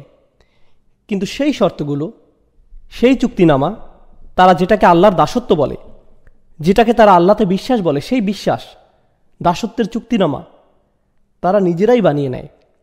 কিন্তু আল্লাহ বলছেন, তোমরা যদি নিজেদের মন মতো এই শর্তসমূহ বানিয়ে নাও, সেটা গ্রহণযোগ্য না। এগুলো শুধু তখনই গ্রহণ করা হবে যদি তা কেবল আমার পক্ষ থেকেই আসে। আর সেই শর্তসমূহ যা তার থেকে আসে, সেগুলো মূলত তাই যা নবী রাসূলগণ নিয়ে আসেন। বুঝতে পারছেন? তাই এসব শর্তাবলী, এগুলো খুবই গুরুত্বপূর্ণ। আপনাকে একদিন কেউ বলল, জানো, আমি সৃষ্টিকর্তাকে খুবই ভালোবাসি, আমি প্রায়ই তার উপাসনা করি, প্রার্থনা করি। আসলে আপনি করেন না। আপনি করেন না, কেননা আপনি যদি সৃষ্টিকর্তার প্রার্থনা করেন নিজের মন মতো করে, তাহলে কিভাবে আপনি তার গোলাম হবেন? যখন আপনি সৃষ্টিকর্তার প্রার্থনা করবেন এমনভাবে, ঠিক যেমনভাবে তিনি আপনার নিকট আশা করেন, এটাকে সৃষ্টিকর্তার সঠিক উপাসনা বলা যায়। শর্তগুলোর সংজ্ঞা কেবল আল্লাহর পক্ষ থেকেই আসতে পারে। আল্লাহতে বিশ্বাসের অর্থ আসলে কি কি? আল্লাহকে মেনে চলার অর্থ কি? আল্লাহর ইবাদত করার অর্থটাই বা কি? এটি হলো প্রাথমিক আলোচনা। দাসত্বের শর্তসমূহ দুইটি বিষয়। আমি চাই আপনারা ইবাদত শব্দটার আসলে আরবিতে কি বোঝায় সেটা আগে জেনে নিন। কিংবা বলা যায় উবুদিয়্যাহ শব্দটি, যেটি মূলত মাজদার ব্যাকরণ অনুযায়ী, এটি মূলত দুটি বিষয়ের সমন্বয়। এখন আমি যদি শুধুমাত্র যে কোনো একটি আপনাদের সামনে প্রকাশ করি, তাহলে মূল অর্থটি অসম্পূর্ণ থেকে যাবে। মূলত এটি ক্লাসিক্যাল আরবির সামনে ইংরেজি ভাষার একটা সীমাবদ্ধতা। ক্লাসিক্যাল আরবি ভাষা একই সময় বিভিন্ন বৈশিষ্ট্যের প্রকাশ ঘটায়। এখন আমরা যদি কোনো বিষয়ের ক্ষেত্রে পুরোপুরিভাবে অর্থের প্রকাশ না ঘটাই, বাক্যের আংশিক প্রকাশ আমাদের মনে গণ্ডগোল বাঁধাতে পারে। তো দুইটি পরিভাষা যা ইবাদত শব্দটির সকল বৈশিষ্ট্য ও গুণাগুণ পরিপূর্ণরূপে প্রকাশ করে, সে দুইটি হলো প্রার্থনা ও দাসত্ব। হ্যাঁ, এই দুটির সমন্বয়, প্রার্থনা ও দাসত্ব। আমরা সাধারণত যে কোনো একটি গ্রহণ করে থাকি, কিন্তু ইংরেজিতে দুইটি সম্পূর্ণ আলাদা শব্দ, যা ক্লাসিক্যাল আরবিতে একটি শব্দে প্রকাশ পায়, ইবাদাহ এবং উবুদিয়্যাহ। তাই যখন আল্লাহ রসুল সাল্লাল্লাহু আলাইহি ওয়াসাল্লাম বলেন লা আ'বুদু মা তা'বুদুন, এর মানে শুধুমাত্র এই না যে আমি প্রার্থনা করব না, বরং এর মানে এও দাঁড়ায় যে আমি দাসত্ব স্বীকার করব না, আমাকে তোমরা গোলাম বানাতে পারবে না। খুব সংক্ষেপে আমি আপনাদের প্রার্থনা এবং উপাসনা করা এবং দাসত্বের মধ্যকার যে পার্থক্য সেটি দেখিয়ে দিতে চাই। যখন মাগরিব আসলো, আমরা আল্লাহ তাআলাকে স্মরণ করছি, প্রার্থনা করছি। যখন এশার সালাতের সময় আসবে, আমরা আল্লাহর প্রার্থনা করব। কিন্তু এই দুই নামাজের মাঝখানে সময় আমরা কি করি? এই দুই নামাজের মাঝখানে যখন আমরা ছিলাম, এই দুই নামাজের মাঝখানে আমরা ছিলাম আল্লাহর দাস। যখন আপনি ঘুমাচ্ছিলেন তখন আপনি প্রার্থনা করছিলেন না, কিন্তু ঠিকই আপনি ছিলেন তখন আল্লাহর দাস।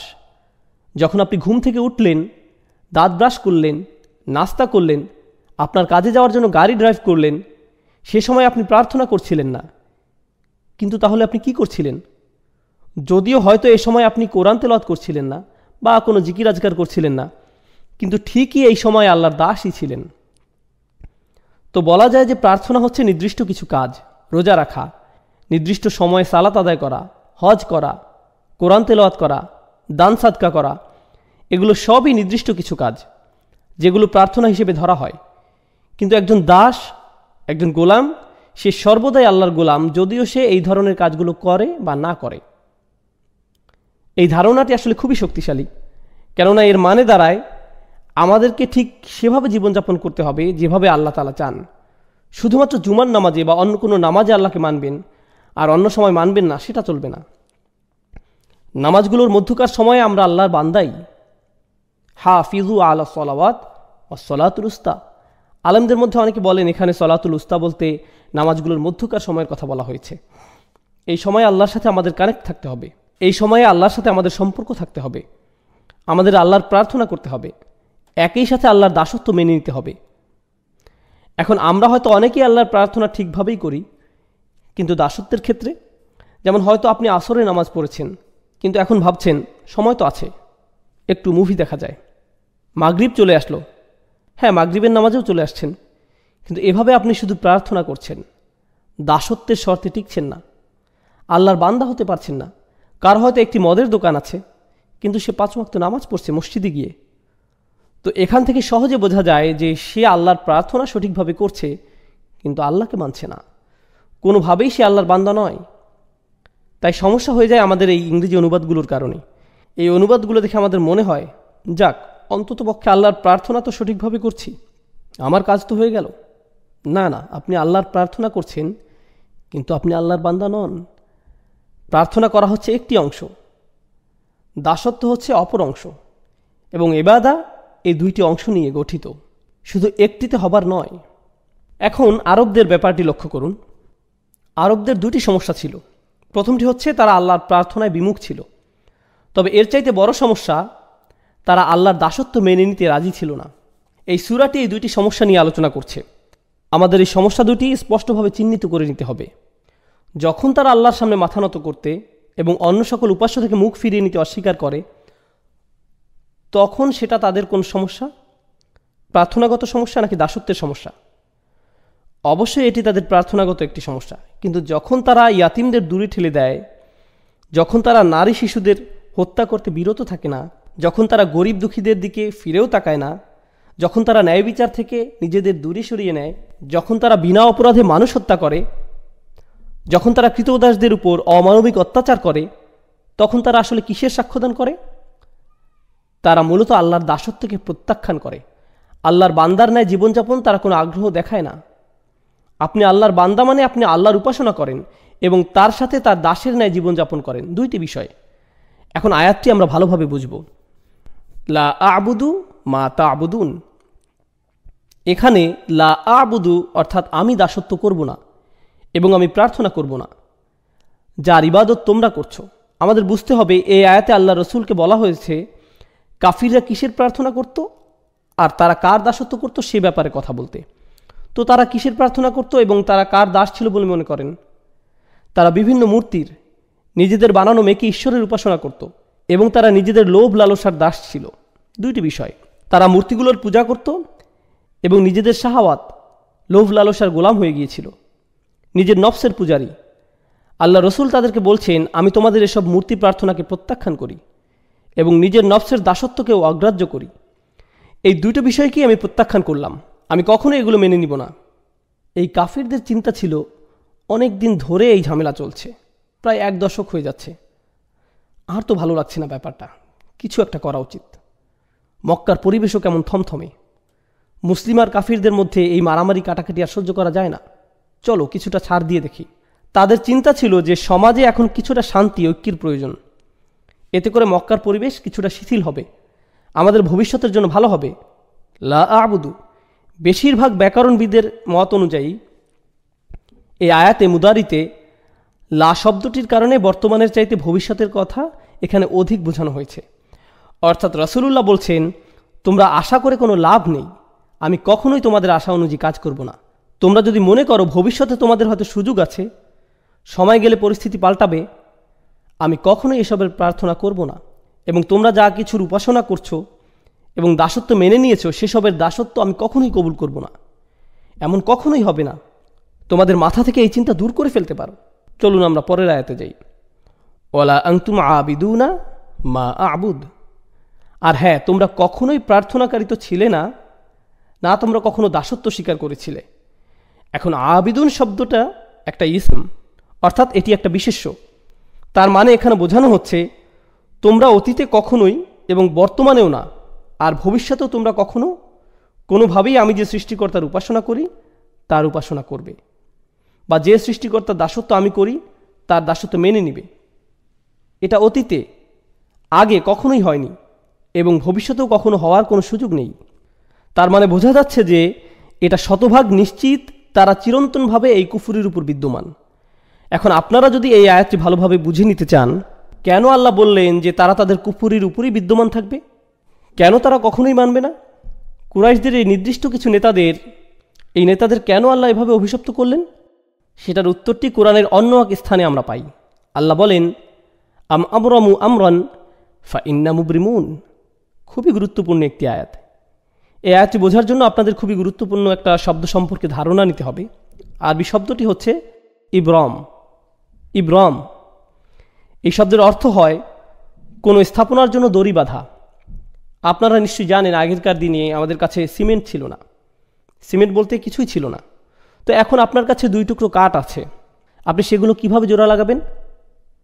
বেঁধে নেওয়া ছাড়া আর কোনো উপায় নেই। আপনি কোনো দুর্বল বা পাতলা কোনো দড়ি অবশ্যই নেবেন না, আপনি দ্বিগুণ মোটা করে একটি দড়ি নিতে হবে, সেটা ঘুরিয়ে পেঁচিয়ে শক্ত করে নিতে হবে। আর সেটা কেবল একবার বাঁধলেই হবে না, একের অধিক গিঁট দিতে হবে। অর্থাৎ প্রক্রিয়াটি প্রত্যেক ধাপেই দ্বিগুণ, দ্বিগুণ, ত্রিগুণ এভাবে করে করে পদক্ষেপ নেওয়া হচ্ছে, যাতে নিশ্চিত থাকা যায় যে দড়িটি কখনোই ছিঁড়বে না। আর আল্লাহ তাআলা এখানেই এই শব্দটি ব্যবহার করছেন কাফেররা তাদের কুফরের উপর স্থির থাকতে ঠিক কতটা প্রতিজ্ঞাবদ্ধ সেটা বোঝাতে। আম আমরামু আমরন, তারা কি তাদের এই সিদ্ধান্তের ক্ষেত্রে দড়িতে গিঁট লাগার ন্যায় প্রতিজ্ঞাবদ্ধ হয়ে গিয়েছে? তারা কি তাদের সিদ্ধান্তে এতটাই দৃঢ় যে তারা কখনোই আর ফেরত আসতে চায় না? কেননা আপনি যদি একবার এই দড়িতে গিঁট লাগিয়ে দেন, তার মানে বোঝা যাচ্ছে যে আপনার ইচ্ছা আর কখনো ফেরত না আসার। বিষয়টা জুতার ফিতার ন্যায় সহজ নয় যে কিছুক্ষণ পর আপনি আবার খুলে ফেলবেন। আল্লাহ বলছেন তারা এতটাই নিশ্চিত যে তাদের কুফরির এই সিদ্ধান্তে তারা আর কখনোই ফেরত আসতে চায় না। বিষয়টি কেমন? যদি এমনই হয়, ফা ইন্না মুবরিমুন, তাহলে আমরাও আমাদের দড়ি বেঁধে দিচ্ছি। যদি তারা এতটাই নিশ্চিত থাকে, তাহলে আমরাও নিশ্চিত যে আমরা তাদেরকে কুফরির উপরই প্রতিষ্ঠিত রাখব। আর দেখুন, আল্লাহ যখন তাদের দড়ির কথা উল্লেখ করছেন, তখন ফিল বা ক্রিয়া ব্যবহার করছেন। আবরমু ফেইলে মাজি বা অতীতকালের ক্রিয়া। কিন্তু আল্লাহ যখন নিজের দড়ির কথা বলছেন, তখন তিনি বিশেষ্যর ব্যবহার করছেন। আপনারা জানেন এমন ক্ষেত্রে ক্রিয়া এবং বিশেষ্যের মধ্যে তফাৎ কেমন হয়? ক্রিয়া ক্ষণস্থায়ী, কিন্তু বিশেষ্য চিরস্থায়ী। অর্থাৎ তারা আজ যতই নিশ্চিত থাকুক যে তারা সেই দড়ির গিঁট খুলবেই না এবং ঈমান আনবে না, বিচার দিবসে যখন তারা নিজেদের কর্মফলের সম্মুখীন হবে, আপনারা জানেন কি হবে, তাই না? রুবামা ইয়াউদ্দুল্লাযীনা কাফারু লাউ কানু মুসলিমিন। হয়তো অবিশ্বাসীরা চাইবে সেদিন মুসলিম হতে, তারা চাইবে তাদের সেই গিঁট, সেই দড়ি যাতে কোনো মতে একটু খোলা হয়। কিন্তু অনেক দেরি হয়ে গেছে, অনেক সময় চলে গিয়েছে। তাই আল্লাহ বলছেন, ফা ইন্না মুবরিমুন, আমার বাঁধন তো চিরদিনের জন্য। বিশেষের ব্যবহার হয়েছে এখানে, অর্থাৎ সমাপ্তি ঘটে গেছে, শেষ। আর কাফিরদের ক্ষেত্রে বলা হচ্ছিল সংশয় আকারে, তারা কি আসলেই এভাবে দড়িতে গিঁট লাগাতে যাচ্ছে? সত্য কি? কিন্তু এখানে কোনো সংশয় নেই, এটাই সত্য। আল্লাহ বলছেন আল কাফিরুন, তাহলেই এটাই হবে।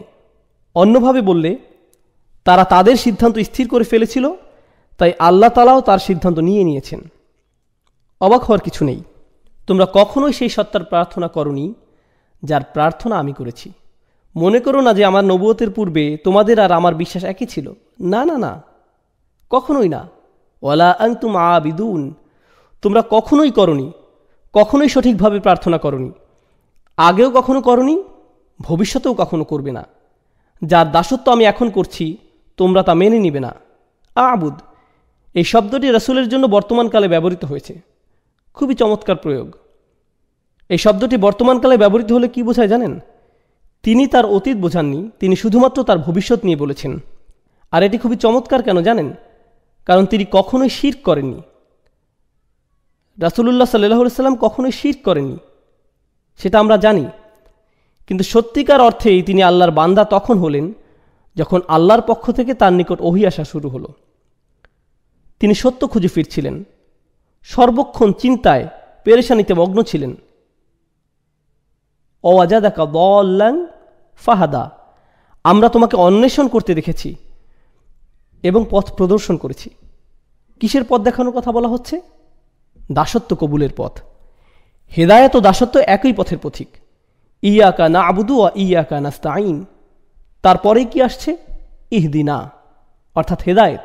তো রাসূল সাল্লাল্লাহু আলাইহি সাল্লাম বলছেন, এখন আমি সত্যিকার অর্থে দাসত্ব খুঁজে পেয়েছি। তবে তার মানে এই না যে তোমরা মনে করবে পূর্বে আমি তোমাদের ধর্মবিশ্বাসী ছিলাম। না না, সেটা কখনোই ঘটেনি। তাই তোমাদের এ ব্যাপারে বিভ্রান্ত হওয়া উচিত নয়।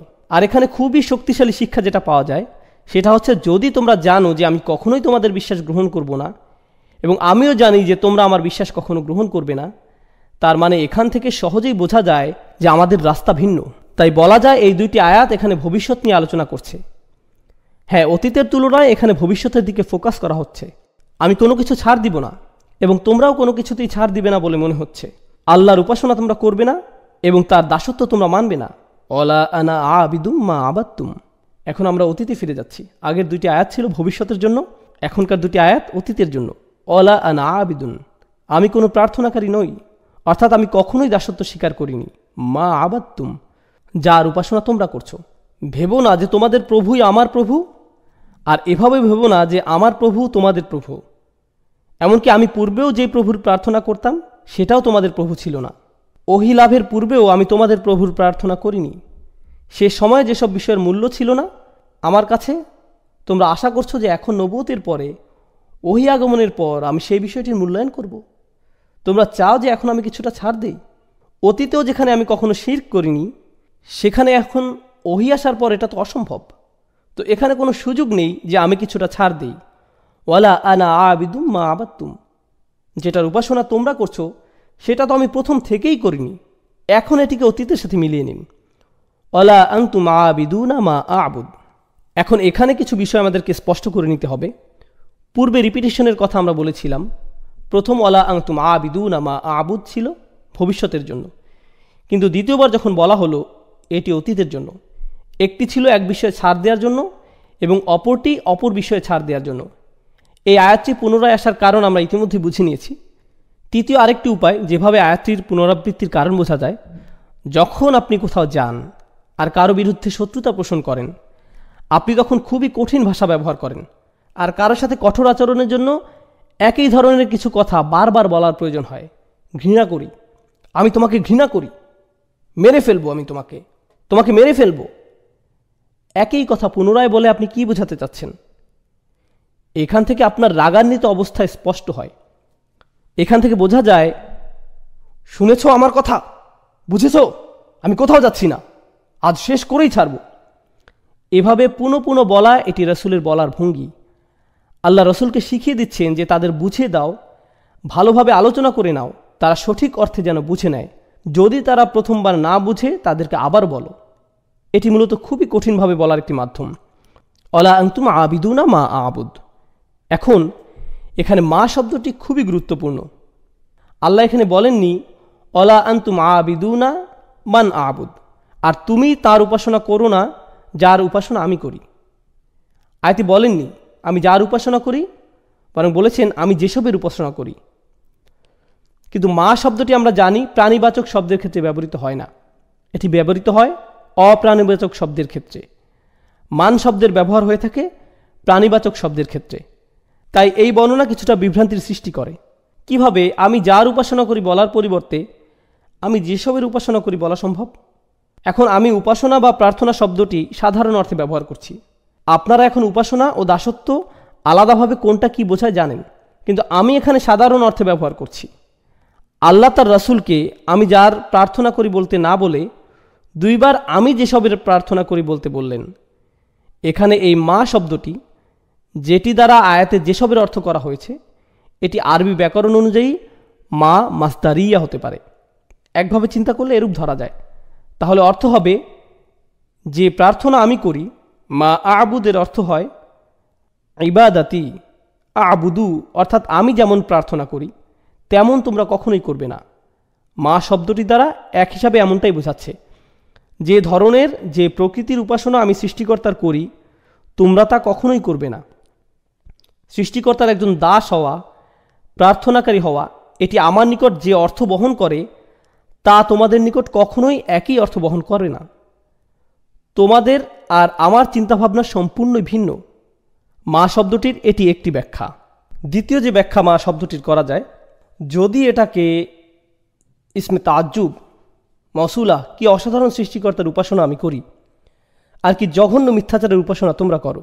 যখন মা বা কি শব্দটি আল্লাহর ক্ষেত্রে ব্যবহার করছেন, দুটি বিষয় হতে পারে। বিষয়টি সহজ করে বোঝাতে চলুন আমরা কে এবং কি এর মধ্যকার পার্থক্যটা দেখি। যখন আপনি কে দ্বারা কোনো প্রশ্ন করছেন, আপনি বিশেষ কোনো ব্যক্তির খোঁজ করছেন। আর যখন আপনি কি দ্বারা কোনো প্রশ্ন করছেন, আপনি বিশেষ কোনো গুণ বা বৈশিষ্ট্যের খোঁজ করছেন। যখন আপনি জিজ্ঞেস করেন এই ব্যক্তিটি কে, পাশের কেউ জবাব দেয় সে আব্দুল করিম, এ শরীফ ও আহমদ। কিন্তু যখন আপনি জিজ্ঞেস করেন এই ব্যক্তিটি কি, সে একজন অ্যাকাউন্টেন্ট, একজন ডাক্তার, সে একজন ভালো মানুষ ইত্যাদি। ঠিক? অর্থাৎ যখন আপনি বলছেন কে, ও হ্যাঁ, অ্যাকাউন্টেন্টরা ভালো মানুষ নাও হতে পারে, আমি আসলে জানি না, যাই হোক, কে দ্বারা যখন আপনি প্রশ্ন করছেন তখন কোনো ব্যক্তিকে খুঁজছেন। আর কি দ্বারা প্রশ্ন করলে তার গুণ খোঁজা হচ্ছে। বুঝতে পারছেন নিশ্চয়ই? যখন মা দ্বারা প্রশ্ন করা হয় তখন কিসের সম্পর্কে জিজ্ঞেস করা হচ্ছে বলুন? ব্যক্তি নাকি বৈশিষ্ট্য? হ্যাঁ, অবশ্যই বৈশিষ্ট্যের ব্যাপারে। কত অসাধারণ সৃষ্টিকর্তার প্রার্থনা আমি করি, যার উপাসনা আমি করি, তিনি সত্য, তিনি সত্য স্রষ্টা, অর্থাৎ স্রষ্টার বৈশিষ্ট্যের দিকে ইঙ্গিত করা হয়েছে। আর যখন মা শব্দটি তাদের জন্য ব্যবহৃত হচ্ছে, অলা আনা আবিদু মা আবাত্তুম, মা আবাত্তুম, কি জঘন্য মিথ্যার অনুসরণ তোমরা করছো। দেখো, তোমরা যাদের অনুসরণ করছো তাদের প্রকৃতি একটু দেখো, আর আমি যারা অনুসরণ করছি তার প্রকৃতি একটু দেখো। মা শব্দটি এখানে এই কাজই করছে। দারুণ। অলা আনা আবিদুম মা আবাত্তুম অলা আনতুম আবিদুনা মা আবুদ। তোমরা কি ভাবছো যে আমি যেই অসাধারণ আল্লাহর ইবাদত করি তোমরাও সেই একই আল্লাহর ইবাদত করো? তোমরা আসলেই ভাবো যে তোমাদের সৃষ্টিকর্তাকে আমার আল্লাহর সাথে মেলাতে পারবে? কখনোই না। আর তোমরা কি ভাবো যে আমি আমার সর্বশক্তিমান আল্লাহর জন্য যা করি, তার সামনে যেভাবে দাসত্ব কবুল করি, তা তোমাদের ওই তুচ্ছ বানানো স্রষ্টাদের জন্যও করব? কখনোই না। আর এই বর্ণনাগুলোতে দুইটি পক্ষের ব্যবধান অসীম পর্যায়ে বৃদ্ধি করা হয়েছে মা শব্দটির ব্যবহারের মাধ্যমে। সেই মা হিয়া, স্রষ্টার সেই প্রকৃতি যার প্রার্থনা আল্লাহ রসুল করেন। আল্লাহ আসলে কে? আল্লাহ আসলে কি? সুবহানাহু ওয়া তাআলা। মা শব্দটি দ্বারা এসবই আলোকপাত করা হয়েছে। তাই বলা যায় এটি শুধু মা মাজদারিয়া নয়, এটি মা তাআজ্জুবও। খুবই শক্তিশালী একটি বিষয় যার ব্যবহার এই আয়াতে হয়েছে। এখন আমরা একেবারে শেষ আয়াতটিতে যাচ্ছি। এখানে আমরা অবিশ্বাস্য ধরনের চমৎকার একটি বিষয় জানতে পারবো ইনশাআল্লাহ। লাকুম দীনুকুম ওয়ালিয়া দিন।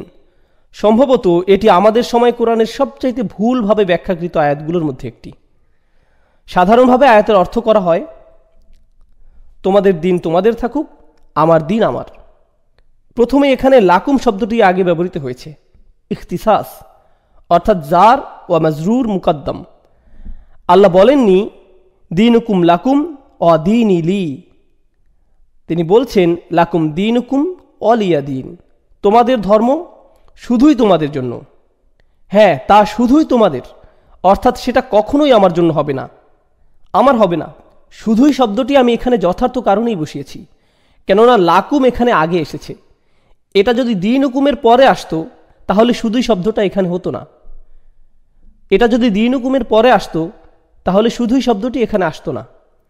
তোমাদের ধর্ম, তোমাদের এই ধর্ম শুধুই তোমাদের জন্য। অলিয়া দিন, আর আমার দিন এই মুহূর্তে তোমাদের ক্ষেত্রে এটিও শুধুই আমার জন্য। অর্থাৎ তোমাদের ও আমার মধ্যে কখনোই আর কোনো কিছুর বিনিময় সম্ভব নয়। বিনিময়ের সময় শেষ। অন্যভাবে বললে, আমি এই শহর ছেড়ে যাচ্ছি। এই আয়াতগুলো মূলত রাসূলের হিজরতের পূর্বাভাস। কেননা কোনো জায়গায় যখন দাওয়ার আর কোনো কারণ অবশিষ্ট থাকে না তখন হিজরত অবশ্যম্ভাবী। কারণ রাসূলের মক্কাতে থাকার কারণ একটাই, দাওয়া। কিন্তু রাসূল নিজেই যদি বলেন যে দরজা বন্ধ হয়ে গেছে, তাহলে স্পষ্ট হয়ে যায় যে তিনি নিজের নাগরিকত্ব পরিত্যাগ করছেন, যেমনটা আমরা বললাম। আর হ্যাঁ, যখন রাসূলের পক্ষ থেকে এই ধরনের শব্দ আসছে তখন তাদের ক্রোধ কি আরও বাড়ছে নাকি বাড়ছে না? অবশ্যই বাড়ছে। এই ধরনের শব্দ কোরআনের অন্য জায়গাতেও দেখা যায়।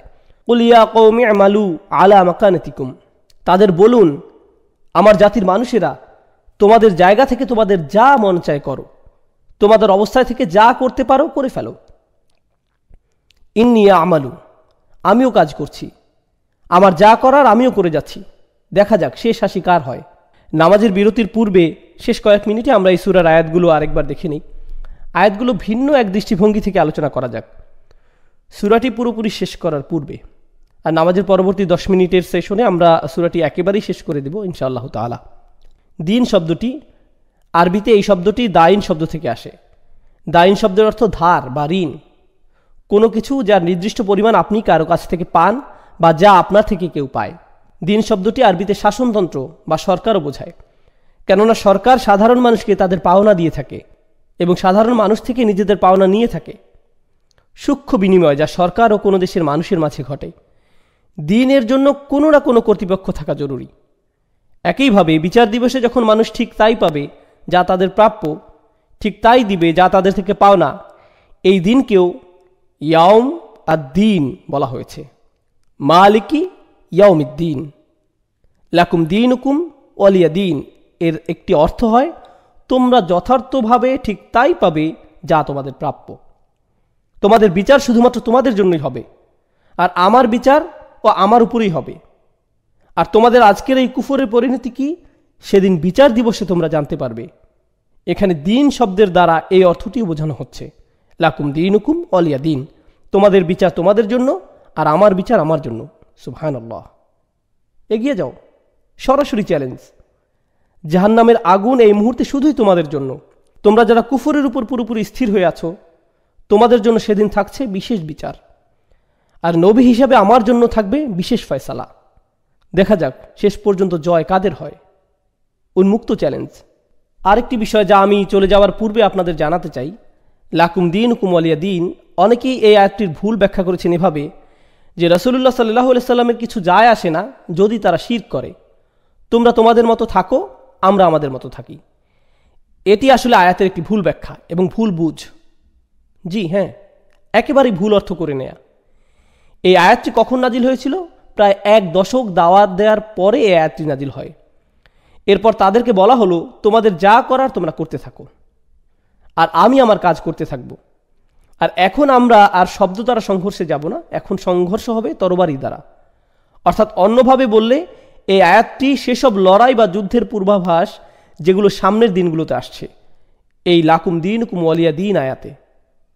বলতে পারেন কেন আয়াতের শব্দগুলোতে সংঘর্ষের পূর্বাভাস পাওয়া যায়? কারণ এই মুশরিকরা তাদের মূর্তিগুলোকে কোথায় রাখছে?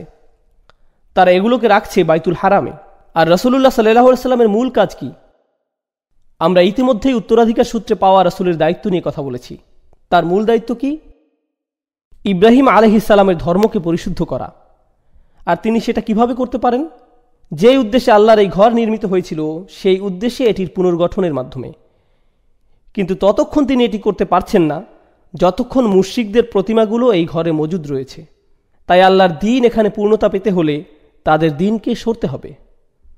তোমরা তোমাদের দ্বীনের অনুসরণ করতে থাকো, আমি আমার দ্বীনের অনুসরণ করতে থাকি, এবং শেষ পর্যন্ত দেখা যাবে জিত কার হয়।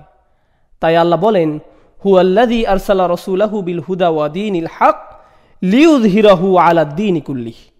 তিনি তার রাসূলকে পাঠিয়েছেন, আল্লাহ তার রাসূলকে পাঠিয়েছেন হিদায়াতের সাথে এবং সেই সত্য দ্বীনের সাথে, যাতে এটি অন্য সকল যত দ্বীন আছে সেগুলোকে পরাস্ত ও নিষ্প্রভ করে দিতে পারে। দ্বীনের অন্যান্য যত রূপ সবগুলোই পরাভূত হবে। ওয়ালাউ কারিহাল মুশরিকুন, যদিও মুশরিকরা বিষয়টি ঘৃণা করে, যদিও তারা এটি অপছন্দ করে, তো তোমরা যা করার করতে থাকো, কিন্তু সেগুলো সবই বৃথা হবে। আমার দ্বীন ইতোমধ্যেই নিশ্চয়তা পেয়ে গেছে। আর হ্যাঁ, দ্বীন শব্দটি পরবর্তী আয়াতে আরও বেশি স্পষ্ট হবে। আরাআইতান নাসা ইয়াদখুলুনা ফি দীনিল্লাহ, দ্বীন শব্দটি আবারও আসছে। আর সেখানে আমরা জানতে পারবো যে সংঘাতের শুরু এই সূরাতে হয়েছিল। পরবর্তী সূরাতে দেখা যাবে কারা এতে জয়লাভ করে। আর এই সূরার সর্বশেষ শিক্ষা আমি আপনাদেরকে নামাজের পরে বলবো ইনশাআল্লাহ তাআলা। বারাকাল্লাহু লি ওয়া লাকুম ফিল কুরআনিল হাকীম ওয়া নাফা'নি ওয়া ইয়্যাকুম বিল আয়াতি ওয়া যিকরিল হাকীম। আসসালামু আলাইকুম ওয়া রাহমাতুল্লাহি ওয়া বারাকাতুহু। আসসালামু আলাইকুম ওয়া রাহমাতুল্লাহি ওয়া বারাকাতুহু। আলহামদুলিল্লাহি রাব্বিল আলামিন ওয়াস সালাতু ওয়াস সালামু আলা সাইয়্যিদিল আমবিয়া ওয়াল মুরসালিন ওয়া আলা আলিহি ওয়া সাহবিহি ওয়া মান ইসতান্না বিসুন্নতিহি ইলা ইয়াউমিদ্দিন, সুম্মা আমা বা'দ। আমরা সূরাতুল কাফিরুনের শেষ আয়াত নিয়ে আলোচনা করছি। একেবারে শেষ বক্তব্য রাখার পূর্বে অতিরিক্ত দুইটি বিষয়ে কিছু কথা বলবো ইনশাআল্লাহ তাআলা। প্রথম কথাটি হচ্ছে, আগের সূরাতে আমরা দেখতে পাই মক্কার কুরাইশরা রাসূলুল্লাহ সাল্লাল্লাহু আলাইহি সাল্লাম ও তার পরিবারের উপর একটি ব্যক্তিগত আক্রমণ করে। বাতারা মুহাম্মাদুন, এই শব্দটি দ্বারা তারা আক্রমণ শুরু করে, মাআযাল্লাহ। এর দ্বারা তারা বোঝায় যে রাসূলের বংশের শিকড় কেটে গেছে এবং বেশি দিন আর স্থায়ী হবে না। গত সপ্তাহে এই বিষয়ে আমরা বিস্তারিত আলোচনা করেছি, আপনারা চাইলে মনে করে নিতে পারেন। এই আক্রমণের জবাবে আল্লাহ সুবহানাহু ওয়া তাআলা রাসূলের সকল অনুসারীদের বললেন না যে তোমরা সবাই বলো, কারণ রাসূল যখন কুরাইশদের প্রতিমাগুলো থেকে নিজেকে দূরে সরিয়ে নেবেন, স্বাভাবিক যে তার অনুসারীরাও সেটাই করবেন। কিন্তু আল্লাহ তাআলা তাদের কিছুই বলতে বলেননি। তিনি বলেননি কুলু ইয়া আইয়ুহাল কাফিরুন, তোমরা সবাই বলো আইয়ুহাল কাফিরুন। এভাবে বলার জন্য আল্লাহ সুবহানাহু ওয়া তাআলার পক্ষ থেকে তাগিদ আসেনি, বরং আল্লাহ শুধুই রাসূলকে বলতে বলেছেন কুল ইয়া আইয়ুহাল কাফিরুন, শুধু তুমি বলো, তাদের একাই বলো। এর কারণ হচ্ছে, যেহেতু কুরাইশরা ভেবেছে যে রাসূলের পরিবার আর বাড়বে না, তিনি একা যথেষ্ট নন, একা তিনি কিছুই করতে পারবেন না। আল্লাহ আযজা ওয়া জাল্লা স্পষ্ট করে ঘোষণা দিলেন যে রাসূল একাই তাদের জন্য যথেষ্ট। রাসূল সাল্লাল্লাহু আলাইহি সাল্লামের আর কাউকেই প্রয়োজন নেই। এটি কোরআন থেকে একটি বড় শিক্ষা আমাদের জন্য। কেউ কেউ মাঝে মাঝে বলে মুহাম্মদ তার অনুসারীদের ব্যতীত কিছুই করতে পারত না, মাআযাল্লাহ। খুবই জঘন্য ভাষার ব্যবহার। আমরা মুসলিমরা কখনোই এমনটা বলি না, অমুসলিম ইতিহাসবিদরা বিশেষ করে এমনটা বলে থাকে। মুহাম্মদ তার অনুসারীদের উপর নির্ভর করেছিল, এই ধরনের কথাবার্তা। এখন লক্ষ্য করুন আল্লাহ তাআলা কি বলছেন, ইল্লা তানসুরুহু ফাকাদ নাসারাহুল্লাহ। সূরা তাওবাতে আল্লাহ বলছেন, যদি তোমরা তাকে সাহায্য নাও করো, আল্লাহ তো তাকে ইতিমধ্যেই সাহায্য করে রেখেছেন সাল্লাল্লাহু আলাইহি সাল্লাম। তাই আমাদের দৃষ্টিভঙ্গি কখনো এমন হতে পারে না। আমাদের দৃষ্টিভঙ্গি, চিন্তাভাবনা হচ্ছে তিনি সরাসরি আল্লাহ তাআলা থেকে সাহায্য পেয়ে থাকেন, আমাদের সাহায্যের তার কোনো প্রয়োজন নেই। আপনারা মনে করতে পারেন হুনাইনের যুদ্ধের কথা, যখন সাহাবীরা হঠাৎ ভীত হয়ে রাসূলুল্লাহ সাল্লাল্লাহু আলাইহি সাল্লাম থেকে দূরে সরে গিয়েছিলেন। তিনি হঠাৎ একা পড়ে গেলেন, চারপাশ তাকে শত্রুরা ঘিরে রেখেছিল। শত্রুপক্ষের তীরন্দাজরা পাহাড়ের উপর থেকে প্রায় তাকে নিশানায় পরিণত করে ফেলেছিল। তিনি বলতে লাগলেন, আনা রাসূলুল্লাহ লা কাযিব, আনা ইবনে আব্দুল মুত্তালিব, আমি আল্লাহর প্রেরিত রাসূল, যা মিথ্যা নয়, আমি আব্দুল মুত্তালিবের নাতি। তিনি একাই সেখানে অবিচল দাঁড়িয়ে থাকলেন, বিন্দুমাত্র পিছপা হননি, অথচ তার সাথে কেউ ছিল না। এটাই হচ্ছে হিম্মত যা আল্লাহ সুবহানাহু ওয়া তাআলা তার রাসূলকে দিয়ে পাঠিয়েছেন এই দুনিয়াতে সাল্লাল্লাহু আলাইহি সাল্লাম। এটা হচ্ছে প্রথম বিষয় যা আমি বলতে চাচ্ছিলাম। দ্বিতীয় বিষয়টি হচ্ছে, আমি ইতিমধ্যে বলেছি আপনাদের যে কুরাইশরা চাচ্ছিল রাসূল তাদের সাথে কিছুটা হলেও আপোষ করুক, কিন্তু আল্লাহ বলছেন যে তাদের রাসূলের সাথে কথাবার্তা বলে লাভ নেই। রাসূল তো শুধু আমার নেওয়া সিদ্ধান্ত তাদের জানাচ্ছে, এগুলো সবই আমার আদেশ। তাই সূরাটি শুধু ইয়া আইয়ুহাল কাফিরুন না বলে কুল শব্দ দিয়ে শুরু হচ্ছে, অর্থাৎ রাসূল সরাসরি তোমাদের বলছে না, বরং আমার আদেশে রাসূল তোমাদের বলছে। তাই রাসূলের সাথে আপোষ করে তাদের কোনো লাভ হবে না। এখন এই সূরার শেষে লাকুম দীনুকুম ওয়ালিয়া দীন, দিন শব্দের শেষে যে নুনটি রয়েছে, এটি আসলে দ্বীনই হওয়ার কথা। তোমাদের নিকট তোমাদের দিন থাকুক, আর আমার নিকট আমার দিন। আরবি ব্যাকরণ অনুযায়ী ইদফা হওয়ার কারণে এখানে শেষে ইয়া হওয়ার কথা। এক্ষেত্রে যাকে ইয়া মুতাকাল্লিম বলা হয়, কিন্তু অলঙ্করণের স্বার্থে এখানে ইয়া সরিয়ে ফেলা হয়েছে আর শুধুই কাসরা ব্যবহার করা হয়েছে। আপনি যদি মুসহাফ একটু চেক করে দেখেন তাহলে দেখবেন এটি বলছে লাকুম দীনুকুম ওয়ালিয়া দীন, শুধুই কাসরা শেষে আছে, অর্থাৎ ইয়া সরিয়ে ফেলা হয়েছে। আরবিতে এই নিয়মটিকে বলা হয় হাজফ, যেখানে একটি অক্ষরকে সরিয়ে ফেলা হয়। বিভিন্ন কারণে এটি প্রয়োগ হয়ে থাকে, তার মধ্যে একটি কারণ হচ্ছে বিস্ময়ের প্রকাশ। অর্থাৎ যখন আপনি খুবই উত্তেজিত বা আবেগী হয়ে পড়েন, তখন দীনই না বলে আপনি শুধু বলেন দিন। একইভাবে আমরা যখন আল্লাহ আযজা ওয়া জাল্লার কাছে প্রগাঢ়ভাবে সাহায্য চাই, তখন আমরা রব্বি বলি না, তখন আমরা শুধুই রব বলে থাকি, রব্বিগফিরলি। এখানে রব্বি শব্দকে কেন সংক্ষিপ্ত করা হয়েছে? কারণ আমরা আল্লাহ আযজা ওয়া জাল্লার সামনে মরিয়া হয়ে আবেদন জানাচ্ছি, এটি অন্তর থেকে তার প্রতি নিবেদন। এইখানে এই সূরায় হাসফের ব্যবহার হয়েছে যাতে করে নিজের দিনের ব্যাপারে রাসূলের দাবি স্পষ্ট ও গাঢ় হয়, এটি আমার দিন। আরেকটি কারণ হচ্ছে ইয়া দ্বারা এখানে স্বয়ং রাসূলুল্লাহ সাল্লাল্লাহু আলাইহি সাল্লামকে বোঝানো হতো, কিন্তু হাসফের দ্বারা এই আয়াতে রাসূলের ভূমিকাকে সংক্ষিপ্ত করা হয়েছে আর আল্লাহর ক্ষমতাকে ফোকাসে আনা হয়েছে। প্রথমেই আল্লাহর ভূমিকাকে এই সূরাতে কুল শব্দের দ্বারা বর্ধিত করা হয়েছে, আর শেষে ইয়া হাসফের মাধ্যমে এমন দাঁড়ালো যে আল্লাহ রাসূলকে বলছেন সবশেষে তুমি এক্ষেত্রে নিজের কথা উল্লেখও করতে পারবে না। এসব সিদ্ধান্ত আসলে তোমার দ্বারা হচ্ছে না, এই সিদ্ধান্তের পেছনে তুমি না। সুবহানাল্লাহ, খুবই চমৎকার, প্রবল ও কার্যকর উপসংহার এই সূরার। আর এখন আমি আপনাদের তৃতীয় এবং সবচেয়ে গুরুত্বপূর্ণ বিষয়, যেটি উল্লেখের মাধ্যমে এই বক্তব্য শেষ করব ইনশাআল্লাহ তাআলা। আমি আপনাদের প্রথম থেকেই বলেছি যে কোরআনের শেষ 10টি সূরা শুধুমাত্র রাসূলুল্লাহ সাল্লাল্লাহু আলাইহি সাল্লামের জীবনী বোঝার জন্যই গুরুত্বপূর্ণ নয়, বরং রাসূলের আদর্শের সাথে ইব্রাহিম আলাইহিস সালাতু ওয়াস সালামের আদর্শের সংযোগ বা সম্পর্ক বোঝার জন্যও গুরুত্বপূর্ণ। এখন শুনুন, আমি আপনাদের কোরআনের অন্য একটি জায়গায় নিয়ে যাচ্ছি। একটি বিশাল আয়াত থেকে আমি কেবল গুটি কয়েক শব্দ অনুবাদ করব। কদ কানাত লাকুম উসওয়াতুন হাসানাতুন ফি ইব্রাহিম, তোমাদের জন্য ইতোমধ্যেই ইব্রাহিমের জীবনীতে চমৎকার আদর্শ রয়েছে। ওয়াল্লাযীনা মাআহু, এবং তাদের মধ্যে যারা তার সাথে রয়েছে। ইয ক্বালু লিকওমিহি, যখন তারা তাদের জাতিকে বলল, ইন্না বুরাউ মিনকুম ওয়া মিম্মা তা'বুদুনা মিন দুনিল্লাহ, আমরা পুরোপুরিভাবে তোমাদের সাথে সম্পর্ক ছিন্ন করলাম। এতে কোনোই সন্দেহ নেই। শব্দগুলো মনোযোগ দিয়ে শুনুন। তারা বলল, আমরা তোমাদের সাথে সকল সম্পর্ক ছিন্ন করছি এবং আল্লাহকে বাদ দিয়ে তোমরা যাদের যাদের উপাসনা করো, সেগুলো যাই হোক না কেন, প্রত্যেকের সাথে আমরা সম্পর্ক ছিন্ন করছি। আমরা তোমাদের সাথে এবং তোমরা যাদের উপাসনা করো তাদের সাথে সম্পর্ক ছিন্ন করলাম। শব্দগুলো কি পরিচিত শোনাচ্ছে? সুবহানাল্লাহ। আর তিনি বলে গেলেন, কাফারনা বিকুম, আমরা তোমাদের প্রত্যাখ্যান করলাম। অন্যভাবে বললে, আমরা তোমাদের বিশ্বাসকে অস্বীকার করলাম, তোমাদের ধর্মকে তাকফির করলাম। ওয়াবাদা বাইনানা ওয়া বাইনাকুমুল আদাওয়াতু ওয়াল বাগদাউ আবাদা, আর এখন আমাদের ও তোমাদের মধ্যে চিরদিনের জন্য প্রতিহিংসা ও ঘৃণার সূত্রপাত হয়ে গেল। হাত্তা তুমিনু বিল্লাহি ওয়াহদাহ, যতক্ষণ না তোমরা আল্লাহতে বিশ্বাস করছো, যিনি এক ও অদ্বিতীয়। সুবহানাল্লাহ।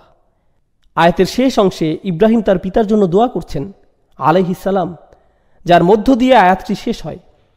কিন্তু আয়াতটির দিকে ভালো করে লক্ষ্য করুন। এটি কি প্রায় সূরাতুল কাফিরুনের অর্থের মতোই নয়?